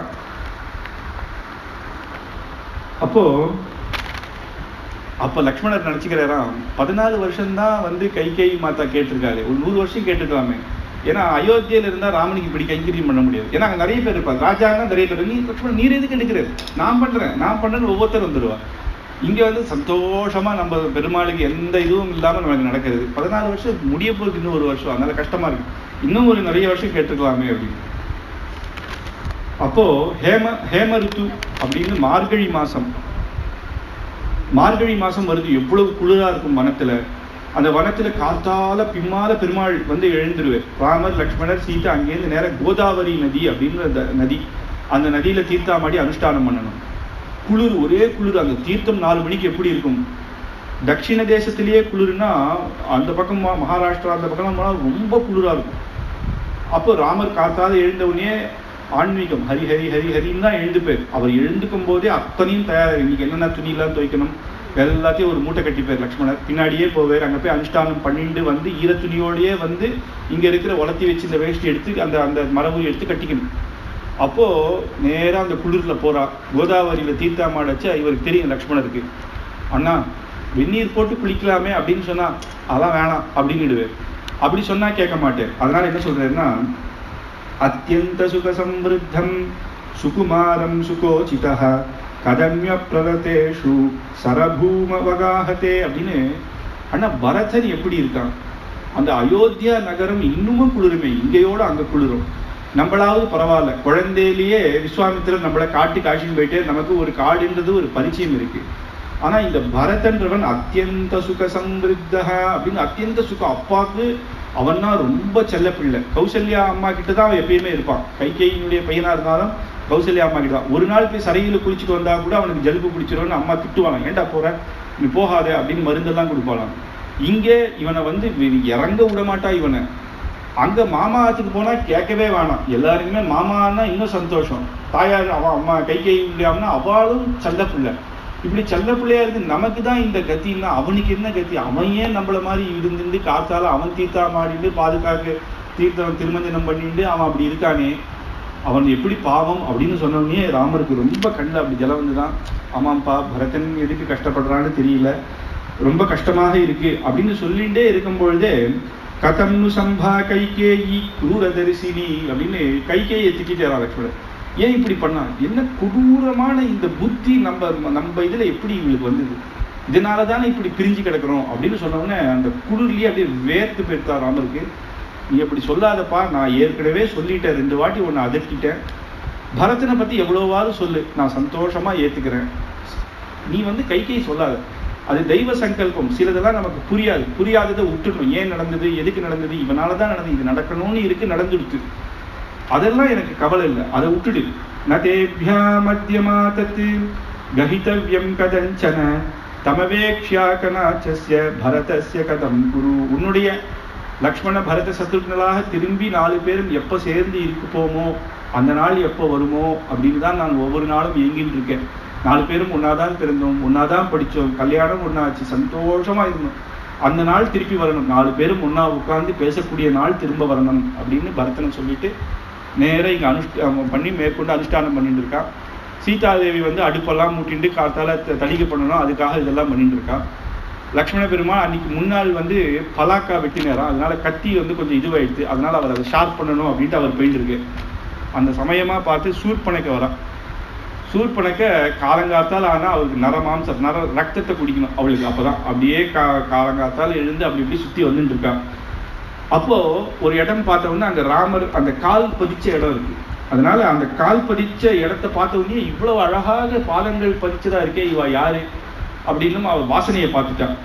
சது சூர்பனகா நாமத சக்ரீவஸ்ய ராட்சசஹ பகினி சாமமாத்ய ததர்ஷ திரிதசோபமாம் அப்படின்னு யாரோ ஒரு நரர்கள் இருக்கா, அப்ப நரமாம்சம் நமக்கு கிடைச்சிரும் அப்படின்னு மூந்து பார்த்துட்டு அங்கிருந்து போறாளாம். சிம்ஹஸ்கந்தோ மகாபாஹோ பத்மபத்ரா நிபேக்ஷணம் அப்படின்னு இங்க போய் பார்க்கறான். அந்த ராமர் வெளியில ஜப்பம் பண்ணிட்டு இருக்கே. இவர் பார்த்தா இவருடைய புஜங்கள் பார்த்து அழகுல மயங்கிட்டா, காமத்துல விழுந்துட்டா, இவரை மாதிரி ஒருத்தர் தான் நம்ம கல்யாணம் பண்ணிக்கணும் அப்படின்னு நேர போறானாம். ஜட்டாமண்டலத்தோட ஒரு ருஷிகள் போல இருக்கா. ஆனா இவளுடைய வேஷத்தை பார்த்தாலோ மகா ராஜா போல இருக்கா, வேஷத்தை பார்த்தா ருஷிகள் போல இருக்கா. இவா ஏன் இங்கே இருக்கா அப்படின்னு உடனே பபூவத்ரோபம் திருஷ்டுவா ராட்சசி காமமோஹிதம் அப்படின்னு ஆசைப்பட்டு நேர போறாளா ராமர்கிட்ட. நீங்க என்ன இங்க இருக்கீங்கோ, நான் உங்களுக்கு அபயம் கொடுக்குறேன். இது கஷ்டமான காடு, இங்க வந்து எல்லாம் இருக்கிறது மொத்தம் இவாளோட அண்ணாக்கள் தான். அதனால இங்க யாராலையும் ஒரு மனுஷனால தப்பிக்க முடியாது. நான் அவை கொடுத்துறேன், யாராவது வந்தா என் பேர் சொல்லுங்க, சூர்பனைக்கு ஃப்ரெண்டு தான் அப்படின்னு சொல்லுவோம், யாரும் ஒண்ணுமே பண்ண மாட்டான் அப்படின்னு. ராமர் கிட்ட கேட்கறா நீங்க யாரு அப்படின்னு. யாரோ வந்தா அவளுக்கு ஒரு பதில் சொல்லணுமா? ஆனா ராமர் பதில் சொல்றது, நான் இந்த மாதிரி தசரதனுடைய புத்தகம் ராமாயணம் மொத்தம் சொல்லிட்டு வரேன். ஒவ்வொன்றும் நான் இப்படி வந்தேன், எங்க அம்மா இந்த கேள்வி கேட்டா, பரதன் நான் காட்டுக்கு வந்தேன், ஒவ்வொன்றுத்தையும் சொல்றேன். அவளும் கேட்டுட்டு இருக்கான். சரி விடும், கஷ்டம் விடும், நான் என் கதை நான் சொல்றேன், என் கதை நீர் கேட்கலையா, அதை கேள்வி முதல்ல அப்படின்னா. அகம் சூர்பணகா நாம ராட்சசி காமரூபிணி ராவணே நாம பிராதா பலியான் சஹ ராட்சசேஸ்வரஹ அப்படின்னு. ராட்சசன்னு லங்கையில இருக்கானே ராட்சசேஸ்வரன், ராட்சசர்களுக்கெல்லாம் ராஜா, அவளுடைய தங்கையாக்கும் நான், அதனால நீர் எந்த கவலையும் பட வேண்டாம் அப்படின்னு பரிச்சயம் பண்ற. கல்யாணத்துக்கு வந்து கல்யாணம் பண்ணிக்கணும்னுட்டா இல்லையா, அப்ப குடும்பத்தை பரிச்சயம் பண்ணிக்கணும். கும்பகர்ணன் எனக்கு ஒரு அண்ணா இருக்கான், குபேரன் ஒரு அண்ணா இருக்கான், எப்பேற்பட்டவன் தெரியுமா? ஆனா எங்காத்துல ஒரு அசட் இருக்கு, விபீஷணஸ்ய தர்மாத்மா நது ராட்சச சேஷ்டிதா. அவனுக்கு ராட்சச புத்தியே இல்லை அவனுக்கு. பாகவதனா இருக்கான், நது ராட்ச விபீஷணஸ்ய தர்மாத்மா, இங்கேயே போடுற விபீஷன் பிற்காலத்துல வருது, விபீஷணஸ்ய தர்மாத்மா அப்படியே ஒருத்தர் இருக்கான். என்ன சொல்லிடணுமா, நம்ம பாத்துல யாரெல்லாம் நல்லவா இல்லை கெட்டவா, அவளை பொறுத்த வரைக்கும் விபீஷன் வந்து நது ராட்சச சேஷ்டில அப்படியே ஒருத்தர் இருப்பானா அப்படின்னு எங்களுக்கு சந்தேகம். அப்போ உடனே பக்கத்துல நின்று பேசுகிறா, என்ன இதுக்கு மேல என்ன ராமர் புரியல, நீங்க என்ன கல்யாணம் பண்ணிக்கோங்க, நல்ல நம்ம எங்க நமக்கு கரதூஷணர்கள் அண்ணா இருக்கா, இந்த காட்டுல எங்க வேணா போலாம், நம்ம பாட்டுக்கு சுத்தலாம், அவ நமக்கு எல்லா உதவியும் பண்ணுவா அப்படிங்கிற. ராமர் உடனே இதை பார்த்த உடனே வால்மீகி மகர்ஷிக்கு என்ன தோணிதுன்னா, இவா ரெண்டு பேருக்கு ஒரு ஜோடி பொருத்தம் பார்த்துருவோம் அப்படின்னு. உடனே சுமுகம் துர்முகி ராமம் விருத்மத்யே மகாதசி விஷாலாட்சம் விரூபாட்சி சுகேஷம் தாம்ரமூர்தஜா பிரியரூபம் விரூபாசம் சுஸ்வரம் பைரவஸ்வரம் தருணம் தாருணா விருத்தா தட்சிணம் வாமபாஷினி அப்படின்னு. சுமுகம், ராமருடைய முகம் சுமுகமாக இருக்கு, எல்லாம் பிரியதர்ஷனா இருக்கா. இவ்வளோ துர்முகி ராட்சசியாக அந்த பல்லு வெள்ள வந்து இப்படி இருக்கா. ராமம் விருத்த மத்தியம் மகோதயா, அவருடைய மார்போ இடுப்பு ஒண்ணுமே, மார்பு விசாலமாக இருக்கு, வயிறே இல்லாம இருக்கா. இவ்வளோ பெரிய வயிறோட அப்படியே சுத்தி இப்படி வரான். விஷாலாட்சம் தீர்க்கமான கண்கள், அவளோ விரூபாட்சம் ஒன்றரை கண்களை பார்த்துட்டு இருக்கா. ஆனா அவ சொல்றா, நான் தான் என் ஊர்லயே அழகு அப்படி. சுகேசம், இவருடைய கேசங்கள்லாம் அப்படி, அன்னைக்கு விஸ்வாமித்திரரே புகழ்றாரு, அப்பேற்பட்ட கேசங்கள். தாம்ரமூர்தஜாம், அது சுருண்டு பிறண்டு ஒரு 10 வருஷம் தலைவாராம இருந்தா எப்படி இருக்குமோ அப்படி இருக்கு. எங்க ஊர்லயே எந்த கூந்தல் தான் அழகுன்றான். பிரிய ரூபம் விரூபம் ச, அவ பிரிய ரூபமாக இருக்கே, இவ விரூபமாக இருக்கா அப்படின்னு. ராமர் பேசுறது பார்த்தா ஸ்வஸ்வரம், சப்த ஸ்வரங்கள், அவர் பேசுறதே அவ்வளவு அழகாக இருக்கும். பிரிய பாஷினா அப்படின்னு. இவ பைரவஸ்வரம், நாய் கத்துற மாதிரி ஊனா ஓடுற மாதிரி இவருடைய வாசம். இந்த மாதிரி இருக்கிறத அவருக்கு ஒரு ஆசை பாருங்க, அப்படி வச்சு 2 பேர் இப்படி இருக்கா அப்படின்னு எடுத்து போடுறேன். பெருமாள் திருமேனி அப்படி அப்படின்னு. ஆனா இதுல சில பேர் சொல்றாரு, ராமனை பார்த்த உடனே கல்யாணம் பண்ணணும்னு தோணிக்கல, மற்ற குணங்கள்லாம் விடு, இந்த குணத்தை வசதியாவே எடுத்துக்கணும் அப்படிங்கிறான். ஆனா அது காமத்தினால வந்தது, அந்த இவருடைய அழகுல பார்த்து உடனே கல்யாணம். அப்போ இது ஒரு நல்ல குணம் தான். ஆனாலும் அப்படி சொல்றேன்.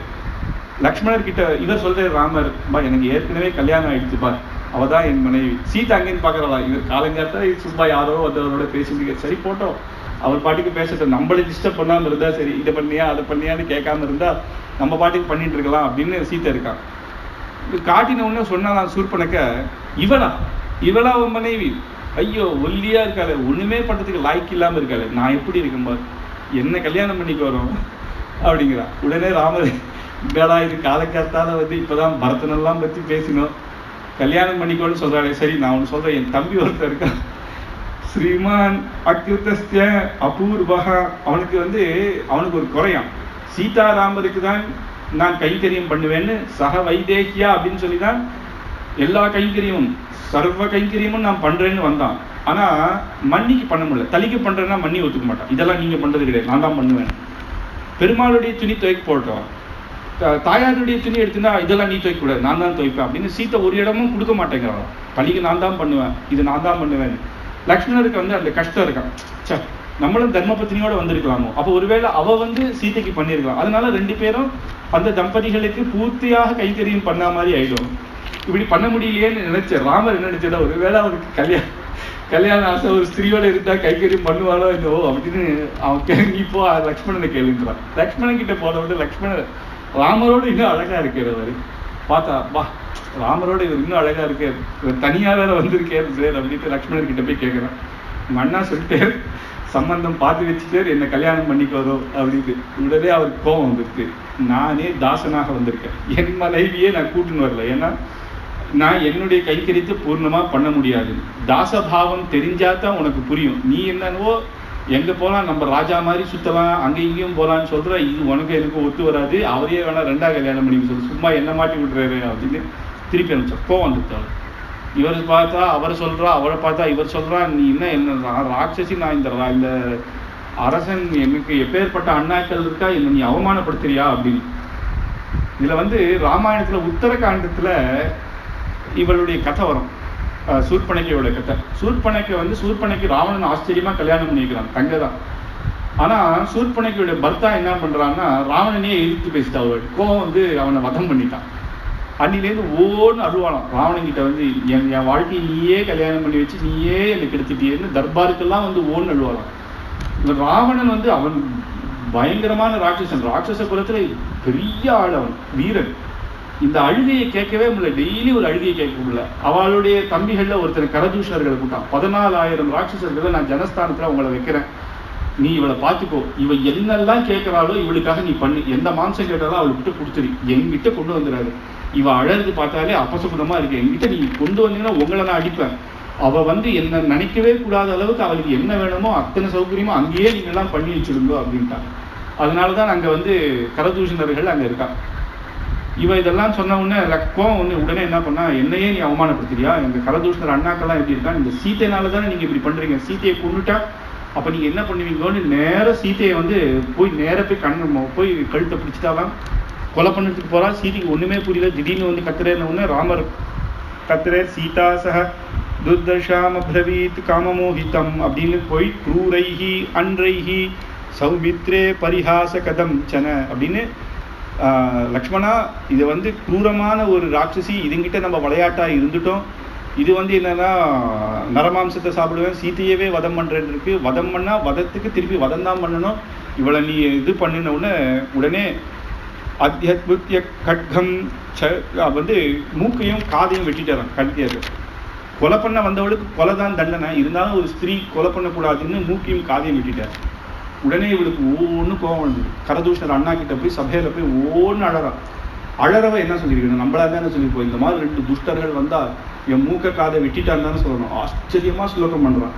தருணௌ ரூபசம்பன்னௌ சுகுமாரௌ மகாபலௌ புண்டரீக விசாலாக்ஷௌ சீரகிருஷ்ணாஜினாம்பரௌ ஃபலமூலாசனௌ தாந்தௌ தபசௌ தர்மச்சாரிணௌ புத்ரௌ தசரதஸ்தப்யாம் भ्रातरौ ராமலக்ஷ்மணௌ கந்தர்வராஜ பிரதிமௌ பிரதிவையாஜானானி வன் தெய்வோ வா மனுஷ்யோ வா. இவ தெய்வமா மனுஷமானு தெரியல, 2 பேர் அவ்வளவு ஆச்சரியமா இருக்கா. தருணௌ ரூப சம்பன்னௌ, பார்த்துட்டு இருக்கலாம் மாதிரி இருக்கா.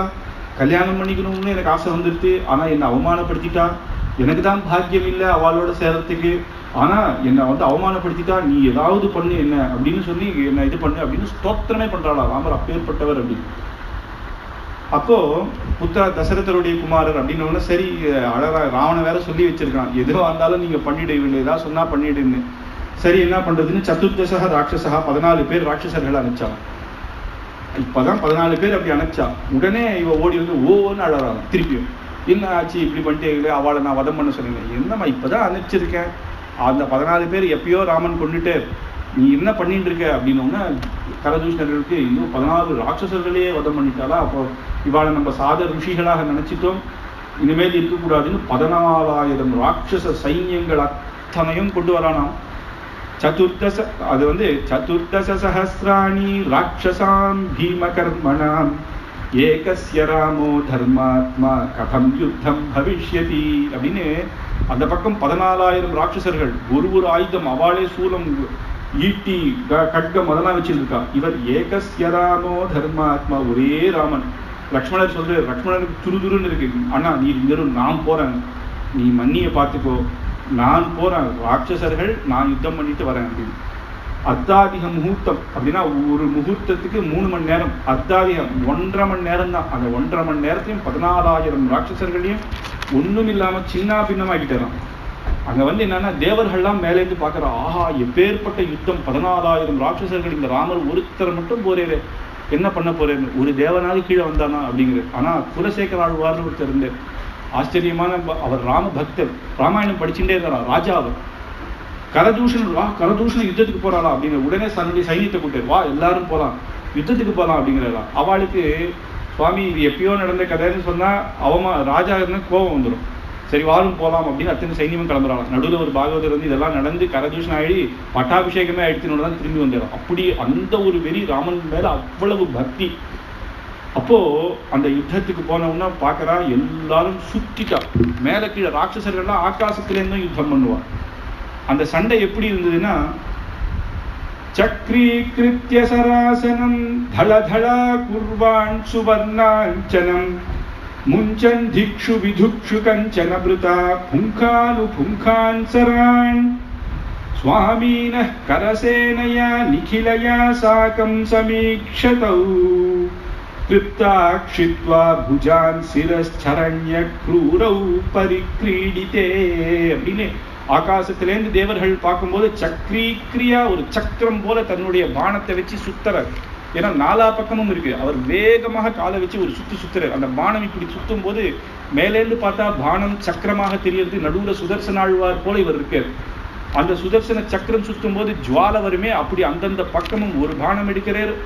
கோக்கும் போது 4 பானமா இருக்கு. அது வெளில போச்சு 100 பானமா அடிக்கிறது, 1000 பேர் அடிக்கிறது. பானம் அப்படியே மல்டிப்ளை ஆகுது. இதெல்லாம் சாதா ஒரு மனுஷனால பண்ண முடியாது. அங்கேருந்து மேலேருந்து பார்க்கலாம், அப்படி சக்கரம் போல சுத்துறான். முஞ்சன் திக்ஷு விதிக்ஷு கஞ்சபிருத புங்கானு புங்கான் சரான். ஒரு மழை பெய்யும் பொழுது எத்தனை துளிகள் விழுமோ அத்தனை பானங்கள் ஒரு க்ஷணமும் மேல கீழே போய் தூஷணன்றவர் தான் முதல்ல அனுப்பிச்சான் கரண்.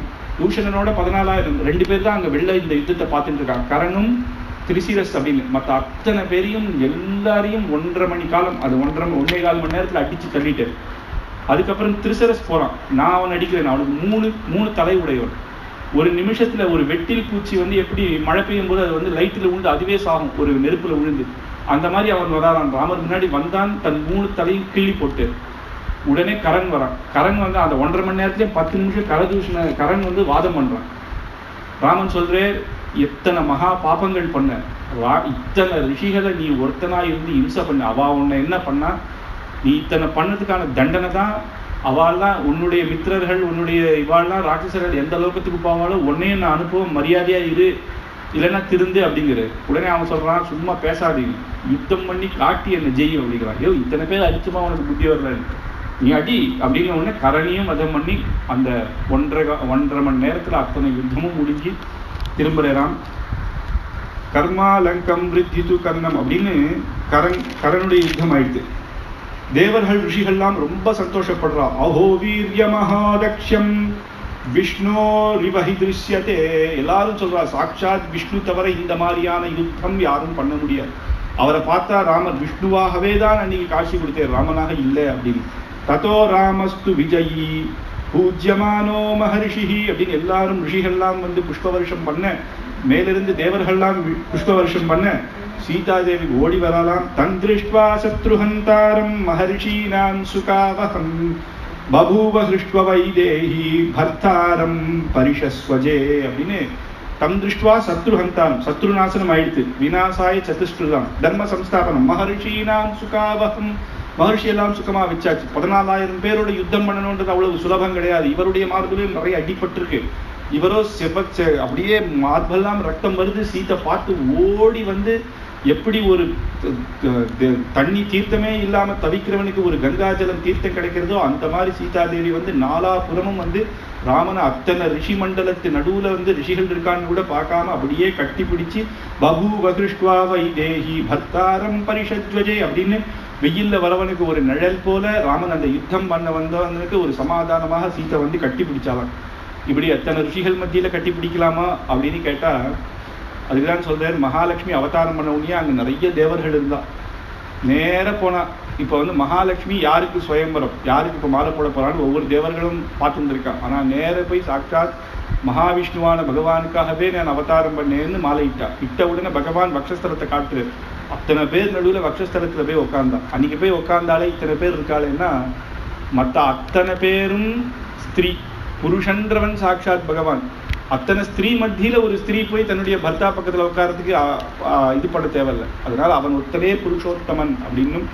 அதே போல இங்க ரிஷிகளும் சந்தோஷப்பட்டான். இப்போ இவ்வளவு பேசினாலே சீதா, ராட்சசர்களை வதம் பண்ணலாமா அப்படின்னு பேசினாலேன்னா அப்ப எப்படியாவது அவளை அந்த அனுகிரகம் பண்ணணும் தான். ஆனா இப்ப ரிஷிகள் சந்தோஷமா இருக்கிறத பார்த்து ரொம்ப சந்தோஷப்பட்டு ராமனை கொண்டாடுறான்.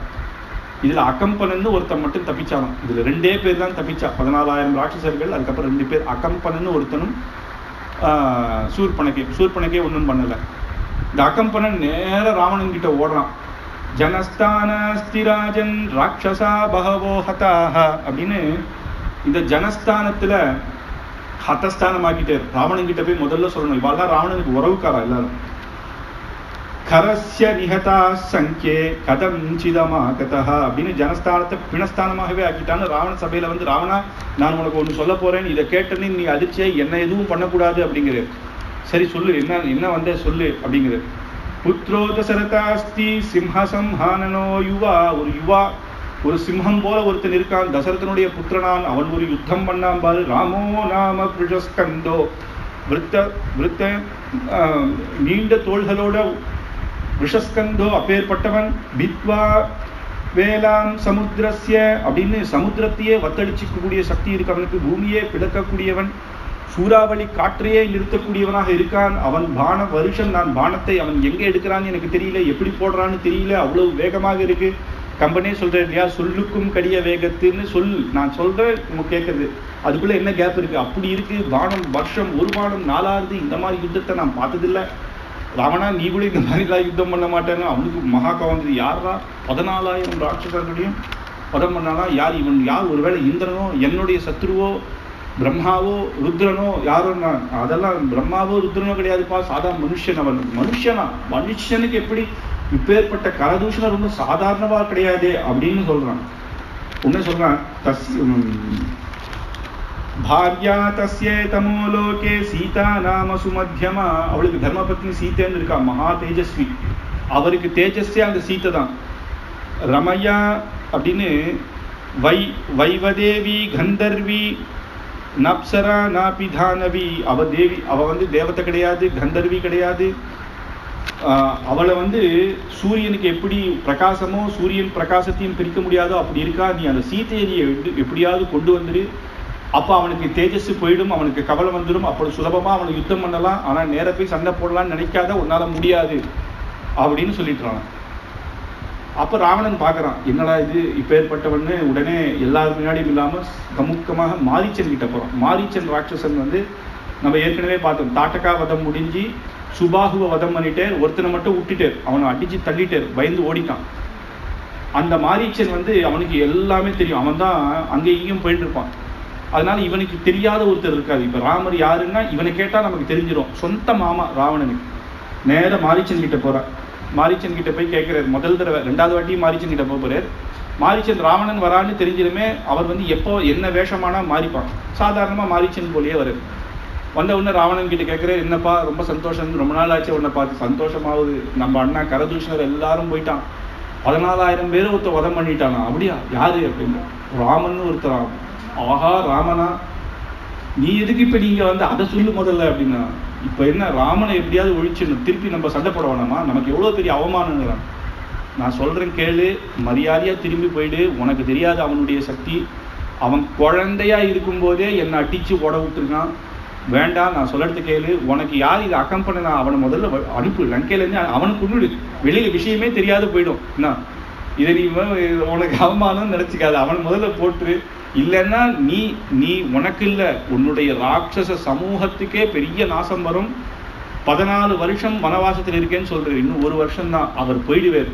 போய் அவர் அயோத்தியில பட்டாபிஷேகம் பண்ண போறார். கடைசி 1 வருஷம் நான் தேவையில்லாத போய் அக்னியை தொட்டுட்டு சுடுறதுன்னு சொல்ல வேணாம். நம்மளா எதுக்கு போய் அதுல விழணும், நான் சொல்றது கேளு அப்படின்ட்டு. உடனே மாரீச்சன் கிட்ட சம மரியாதை ராவணனுக்கு உண்டு. உடனே இது நமக்கு ஆகாது, இவர் வந்து கஷ்டம்தான் அப்படின்னு திரும்பி போயிடுது.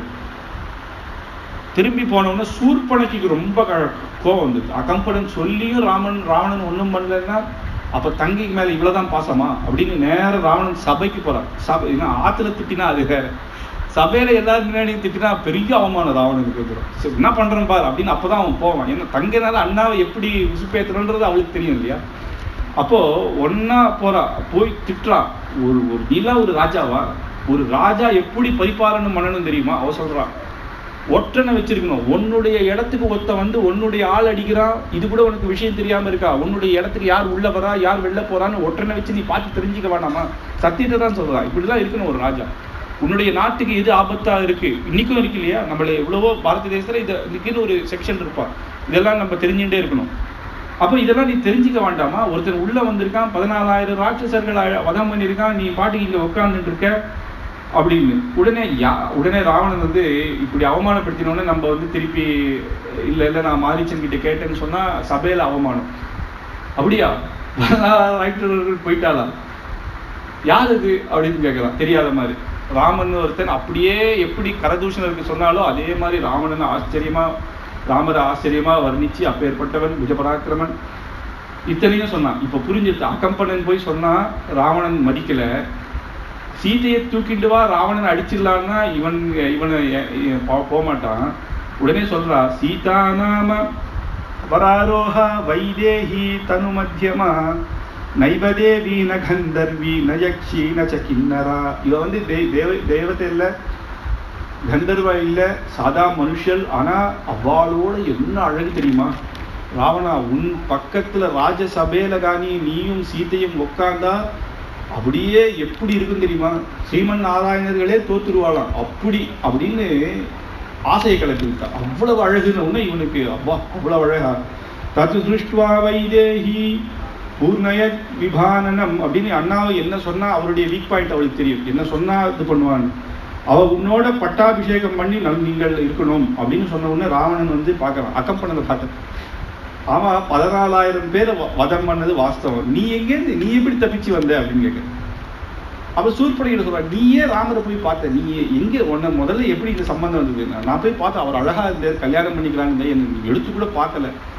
ஒரு ஸ்திரீ வரா, என்ன பார்க்க கூட இல்லையா, அதுதான் அவ தர்மமா அப்படின்னு. உடனே ராவணன் சொல்றான், ஒரு ஸ்திரீ வரா பார்க்கலையா, அப்ப அவன் என்ன ஒரு புருஷன் அப்படின்னு ராவணன் சொல்றான். உடனே அகம்பனன் சொல்றான், இவ்விடத்தில் பிரபாவம் வேறு அவ்விடத்தில் பிரபாவம் வேறு. நீங்க யாரையும் விட்டு வைக்க மாட்டீங்க ஸ்திரியை பார்த்தா, அவர் அப்படி கிடையாது. தர்ம பத்னி தவிர வேற யாரையும் பார்க்க மாட்டான். அதனால பிறர் மனைவியை நோக்காதே பேராண்மை, அவன் தான் உத்தம புருஷன். அது வேற தர்மம்னா நம்மள்ட்டு வேற அப்படின்னு இவன் சொல்றான். அப்போ சரி அதெல்லாம் விடுறா, நீ எங்கேந்திரா தப்பிச்ச? அத்தனை பேரையும் பான வருஷம் போட்டு அடிச்சாங்க, நீ எப்படி தப்பிச்ச அப்படிங்கிறான். அதான் நான் சொன்னேனே, ஸ்திரீ அவர் நேர்ந்து எடுத்து பார்க்க மாட்டேன்னு. சரி அப்படின்னா, நான் சூர்பனகையோட ட்ரெஸ் போட்டு போனேன், நான் ஸ்திரீன்னு நினைச்சு அவர் என்ன பார்க்கல, விட்டுட்டாரு, அதான் ஓடி வந்தேன். இங்க வந்தவொடனே ஸ்திரீயா உள்ள வந்தா நீ என்ன விடமாட்டேன்னு தெரியும், அதனால நான் இங்க வேஷம் மாறிட்டு நான் வந்துட்டேன். ராட்சசன்னா அவளை அந்தந்த வேஷத்தை அப்பப்போ மாத்திப்பான் அப்படின்னு. இது என்னடா இது அப்படின்னு நினைக்கிறான். திருப்பி 2வது வாட்டி மாரீச்சன் கிட்ட போறான். மாரீச்சன் கிட்ட போய் மாரீச்சன் ராத்திரி போறான். இப்ப மாரீச்சனுக்கு ராவணனை பார்க்கல, அவன் எந்த வேஷத்துல இருக்கான உள்ள கதவு தட்டுறான். மாரீச்சா மாரீச்சான் தத்ர கிருஷ்ணாஜிரம் ஜட்டா, மகரிஷி போல ஜட்டாதர், ராமர் எப்படி இருக்கிறான் அந்த மாதிரி ஜட்டாதரம். அவன் வந்து அந்த ரிஷிகள் வஸ்திரத்துல இருந்துட்டு தபஸ் பண்ணிட்டு இருக்கான். கதவு தட்டுறான். மாரீச்சா மாரீச்சான்னா அவன் உடனே யார் வந்திருக்கா, ராத்திரி தட்டினா அவனுக்கு பயம். ஏன்னா ராமர் கிட்ட 2 வாட்டி அடி வாங்கியிருக்கான். இப்ப வேற ராவணன் புதுசா ஒரு சண்டையை கொண்டு வந்திருக்கான். இவாளுடைய சொந்தக்காரர் தான் ராமரை போய் அடிச்சுட்டான். உடனே யாருங்கிறான், நான் தான் ராவணன் வந்திருக்கேன். ரான்ற சப்தம் கேட்டா அவனுக்கு அலறான் ராத்திரி. ஐயோ நீ ஏண்டா வந்த, திருப்பியும் ஒன்னு நல்லதெல்லாம் சொல்லி அனுப்பிச்சேனடா, திருப்பி ஏண்டா வந்தேன்னு கதவு திறக்கிறான். கதவு திறந்தா இவன் ரிஷி வேஷத்துல இருக்கான், தபசு பண்ணிட்டு இருக்கான். நீ எப்ப மாமா இப்படி மாறினே அப்படின்னு ராவணன் கேட்கிறான். எப்பா முதல் தடவை குழந்தையா இருக்கும்போது ராமன் கிட்ட ஒரு அடி வாங்கினேன். தண்டகாரண்யத்துல போகும்போது நிறைய ராட்சசர்களோட சேர்ந்து போனேன். அப்ப நான் ஒரு மானாகவே போனேன். எப்படியாவது இந்த ராமலட்சுமணர்கள், இவாதான் ராமலட்சுமணர்கள் எனக்கு தெரியாது. அங்க நான் இவாளை ராஜா குழந்தைகளா நான் பார்த்தேன். இங்க பார்த்தா ஒரு ரிஷி வேஷத்துல இருந்தா, இவாளை நலமாம்சம் சாப்பிடலான்னு நான் போனேன். அந்த 4 பேரை ராமர் வதம் பண்ணிட்டார். கடைசியா எங்கிட்ட வந்து அந்த வில்ல எடுத்த அழகுல எனக்கு தெரிஞ்சுடுத்து இவர் ராமன், ஐயோ அவர் முதல்ல அடிச்சவரான்னு பயந்து தப்பிச்சு ஓடி வந்துட்டப்பா, 2 வாட்டி பக்கத்துல போய் அக்னியில போய் உழ வேண்டியவன் உயிர் தெரிச்சு நான் இங்க வந்திருக்கேன், இனிமேல் நான் மாறிட்டேன், என்கிட்ட வர இனிமேல் எங்கேயும் போய் மாமா மாறிச்சேன்னு சொல்லிடாத, என்னை விட்டுடு நீ அப்படிங்கிற. விருக்ஷே விருக்ஷே சபஸ்யாமி சீர கிருஷ்ணாஜினாம் தரம். விருக்ஷே விருக்ஷ, வெளியில ராத்திரி வர முடியல, ஒரு விருட்சத்துல பார்த்தா அது கலைகளை பார்த்தா ராமன் வில்ல வச்சுட்டு இருக்கா மாதிரி இருக்கு. சரி ராத்திரி தூங்கலாம்னா திருஷ்டுவா ஸ்வப்னகதம் ராமம், ராமன் சொப்னத்திலையும் வரு, என்னால முடியல பிரம்ம, என்னால ராமன் நாமம் ரான்னு சொல்லாத, என்கிட்ட ராவணன் ரா சொல்லாத, சொல்ற ஆச்சரியமான சொல்லம். ரகாராதினே நாமானி ராமத்ரஸ்தஸ்ய ராவணஹ அப்படின்னு ரத்னம் ரதம் வித்ராசம் அப்படின்லாம் சொல்லாத. ரத்னம்னா ரான்னு கேட்கறது, ராமால ரா வந்து பீஜாட்சரம், அந்த ரான்றது கேட்டா துஷ்டர்களுக்கு வந்து பயம் நடுங்குமா, அதனால ரத்னம் அப்படின்னு சொல்லாத, அதுல ரா இருக்கு. ரத்தம்னு சொல்லாத, ரா இருக்கு. ராவணன்னு சொல்லாத, ரா இருக்கு. அதெல்லாம் பார்த்தா எனக்கு பயமா இருக்கு, என்கிட்ட வராதே அப்படிங்கிறது. சரி நீ என்ன தோட்டத்துல வந்திருக்க? இல்ல சீதை ரொம்ப அழகா இருக்கான்னு சொன்னா, சூர்பனக்கு சொன்னா, அப்ப நான் அவரை எடுத்துட்டு லங்கைக்கு எடுத்துன்னு போயிடுறேன் அப்படின்னா, என்னப்பா நீ விளையாடுறியா? பிராணாப்தி வரஸ்த, நீ பண்ற மகா பாபங்களை பண்ணியிருக்க மகர்ஷிகர்கள்லாம், அதுலேருந்து கூட ஏதோ உன்னுடைய ராவணேஸ்வரன் மகா வேதாத்தியானம் பண்ணவன் தபஸ்வி, உன்னுடைய தபஸை அங்க காப்பாத்திட்டு, ஆனா இன்னொரு மனைவியை தொட்டனா அந்த தபஸோ இந்த வேதமோ உன்னை காப்பாத்தாது. உன்னை மட்டும் இல்லை, இந்த குலநாசனம் இந்த ஐடியா யாரு கொடுத்தான்னு எனக்கு தெரியல, நீ மரியாதையா போயிடுங்கிற. நீ ராமனை நீ என்ன நினைச்சிட்டேன்னு இத்தனை இந்த 2-3 நாளா உபன்யாசம் கேட்கிறோம். வசிஷ்டர் ராமரை பத்தி சொன்னார், விஸ்வாமித்திரர் ராமரை பத்தி சொன்னார், ரிஷிகள்லாம் ராமரை பத்தி சொன்னா, சுமித்திர சொன்னா, அதெல்லாம் வேற. அவள்லாம் சத்புருஷர்கள், நல்ல மனசு உள்ளவா, சகிருதா. இப்ப சொல்றது யாருன்னா மாரீச்சன். மாரீச்சன் சொல்றான், ராமோ விக்கிரகவான் தர்மஹா சாதுஹு சத்ய பராக்கிரமஹா. ராமோ விக்கிரகவான் தர்மஹான்றது எல்லா உலகத்திலும் இப்ப எல்லாரும் சொல்றான் இல்லையா? இந்த வார்த்தையை யார் சொல்றான்னா மாரீச்சன் சொன்ன வார்த்தை. தர்மம்னு ஒண்ணு இருந்ததுன்னா தர்மத்தை கண்ணில் பார்க்க முடியுமா? ஒருத்தர் பண்றது தர்மம், ஆனா அந்த தர்மத்துக்கு ஒரு ரூபம்னு இருந்தா அந்த விக்கிரகம், அந்த தேஜஸ் ராமன் பா, அந்த தர்மத்தினுடைய ஸ்வரூபமானவன் ராமர், அவர்கிட்ட நீ வச்சுக்காத. சாதுஹு சத்ய பராக்கிரமஹ. சத்ய பராக்கிரமனா நேத்தே அர்த்தம் பார்த்தோம். சத்தியம் அப்படின்னா சிருஷ்டி ஸ்திதி லயம் பண்ணக்கூடியவர், பிரளயமே கொண்டு வரக்கூடியவர். நீ வந்து இதை நான் சொல்றேன் பண்ணாத. ராஜா சர்வஸ்ய லோகஸ்ய தேவானாம் மத்யவானிவ அப்படின்னு ராஜா சர்வம். ராஜானா அயோத்திக்கு நகரம் நினைச்சுக்காத, தேவானாம் தேவர்களுக்கும் ராஜா. இந்திரன் அப்படின்னாலே, இந்திரன் அப்படின்னா இந்திராதிகளுக்கெல்லாம் இந்திரன் அர்த்தம். தேவேந்திரன்னா தான் தேவர்களுக்கு இந்திரன். இந்திரன்னா ராஜா. சுரேந்திரன், நரேந்திரன், மிருகேந்திரன். மிருகேந்திரன்னா சிம்மத்தை சொல்லுவோம். அப்ப இந்திரன் ஒரு வார்த்தையில சொன்னா இந்திரன்னா பகவானை தான் குறிக்கும் அது, ஏன்னா இந்திராதிகளுக்கு இந்திரன். அதனால நீ வந்து அவன் கிட்ட போகாத. கதத்வம் தஸ்ய வைதேஹி ரக்ஷிதா ஸ்வேன தேஜசா. சூரியத்திலிருந்து கிளம்புற தேஜஸ் மாதிரிப்பா சீதா தேவி. ராமன் கிட்டையே வச்சுக்காதேன்னு சொல்ற, சீதையை போய் நீ எடுத்துட்டு போறேன்னு சொல்ற. கஷ்டம், கட்டினம், சூன்யம், சுக்கம், ஜீவிதம் சேஷ்டுமாம். உன்னுடைய வாழ்க்கை போயிட்டு சரி, நீ ஒருத்தம் போயிட்ட எனக்கு கவலை இல்லை. ஆனா ராட்சச நம்ம வம்சத்துக்கே கஷ்டம், ராட்சச சமூகத்துக்கே கஷ்டம். நீ இத்தனை நாள் ராவணன் வந்து வெளியில தப்பு பண்ணாலும், தேவர்கள் அடிச்சாலும், ராட்சசர்களுக்கு வந்து அவன் வந்து நல்லது பண்ணியிருக்கான். அவ ஊருக்கு அவன் நல்லது பண்ணியிருக்கான். அதை அந்த இதையும் நீ கெடுத்துக்காத. வெள்ளை ஏதோ பண்ணிட்ட, உன் மக்களை நீ நல்லா வச்சுட்ட. இப்ப வரப்போறது நீ வந்து உன் மக்களையே நீயே தலையில மண்ணெள்ளி போட்ட மாதிரி இருக்கும். இந்த செயல் மட்டும் நீ பண்ணாதன்றான். உடனே கோபம் வருது, ரொம்ப கோபம் வருது அவனுக்கு. நான் உனக்கு கொன்னுடுவேன், நீ பண்ணலைன்னா நான் இப்போ ஒன்று அப்படின்னு வாள் எடுத்துட்டான். நான் இப்போ பாரு ஒன்று நான் என்ன பண்றேன் அப்படின்னு. உடனே மாரீச்சன் சொல்றான், சரி எனக்கு தெரிஞ்சு போச்சு, என்னுடைய மரணம் கிட்ட வந்துருக்கு. எல்லாருக்கும் மரணம்ன்றது ஒரு நாள் வரதான் போறது. உன் கையால சாகத்துக்கு ராமன் கையால செத்தேன்னு ஒரு நல்ல பேராது எனக்கு வரட்டும். அதனால நான் உனக்கு பண்றேன், ஏதோ உனக்கு உதவி பண்றேன்னு நினைச்சுக்காத. ராமன் கையால போறேன்னு என்னுடைய ஜீவிதம் அப்படி முடியட்டும் அப்படின்னு சொல்லி அங்கேருந்து தர்பானா தேவர் ராமசிய ஹதம் மமவாத்தியச, அவர் கையால செத்தேன்ற ஒரு பெருமையோட நான் என்னுடைய வாழ்க்கையை நான் புரிஞ்சுக்கிறேன், நான் இதை பண்றேன் அப்படின்னு மானாக போறேன் அப்படின்னு. சீதா அபகரணத்திலிருந்து கிஷ்கிந்தா காண்டம் நாளைக்கு பார்க்கலாம். கவிதார்க்கிக சிம்ஹாய கல்யாண குணசாலினே ஸ்ரீமதே வெங்கடேஷாய வேதாந்த குரவே நமः. ஸ்வஸ்தி பிரஜாப்யः பரிபாலயந்தாம் ந்யாயேன மார்கேண மஹீம் மஹீஷா. गोब्राह्मणे च शुभमस्तु नित्यं लोकाः समस्ताः सुखिनो भवन्तु.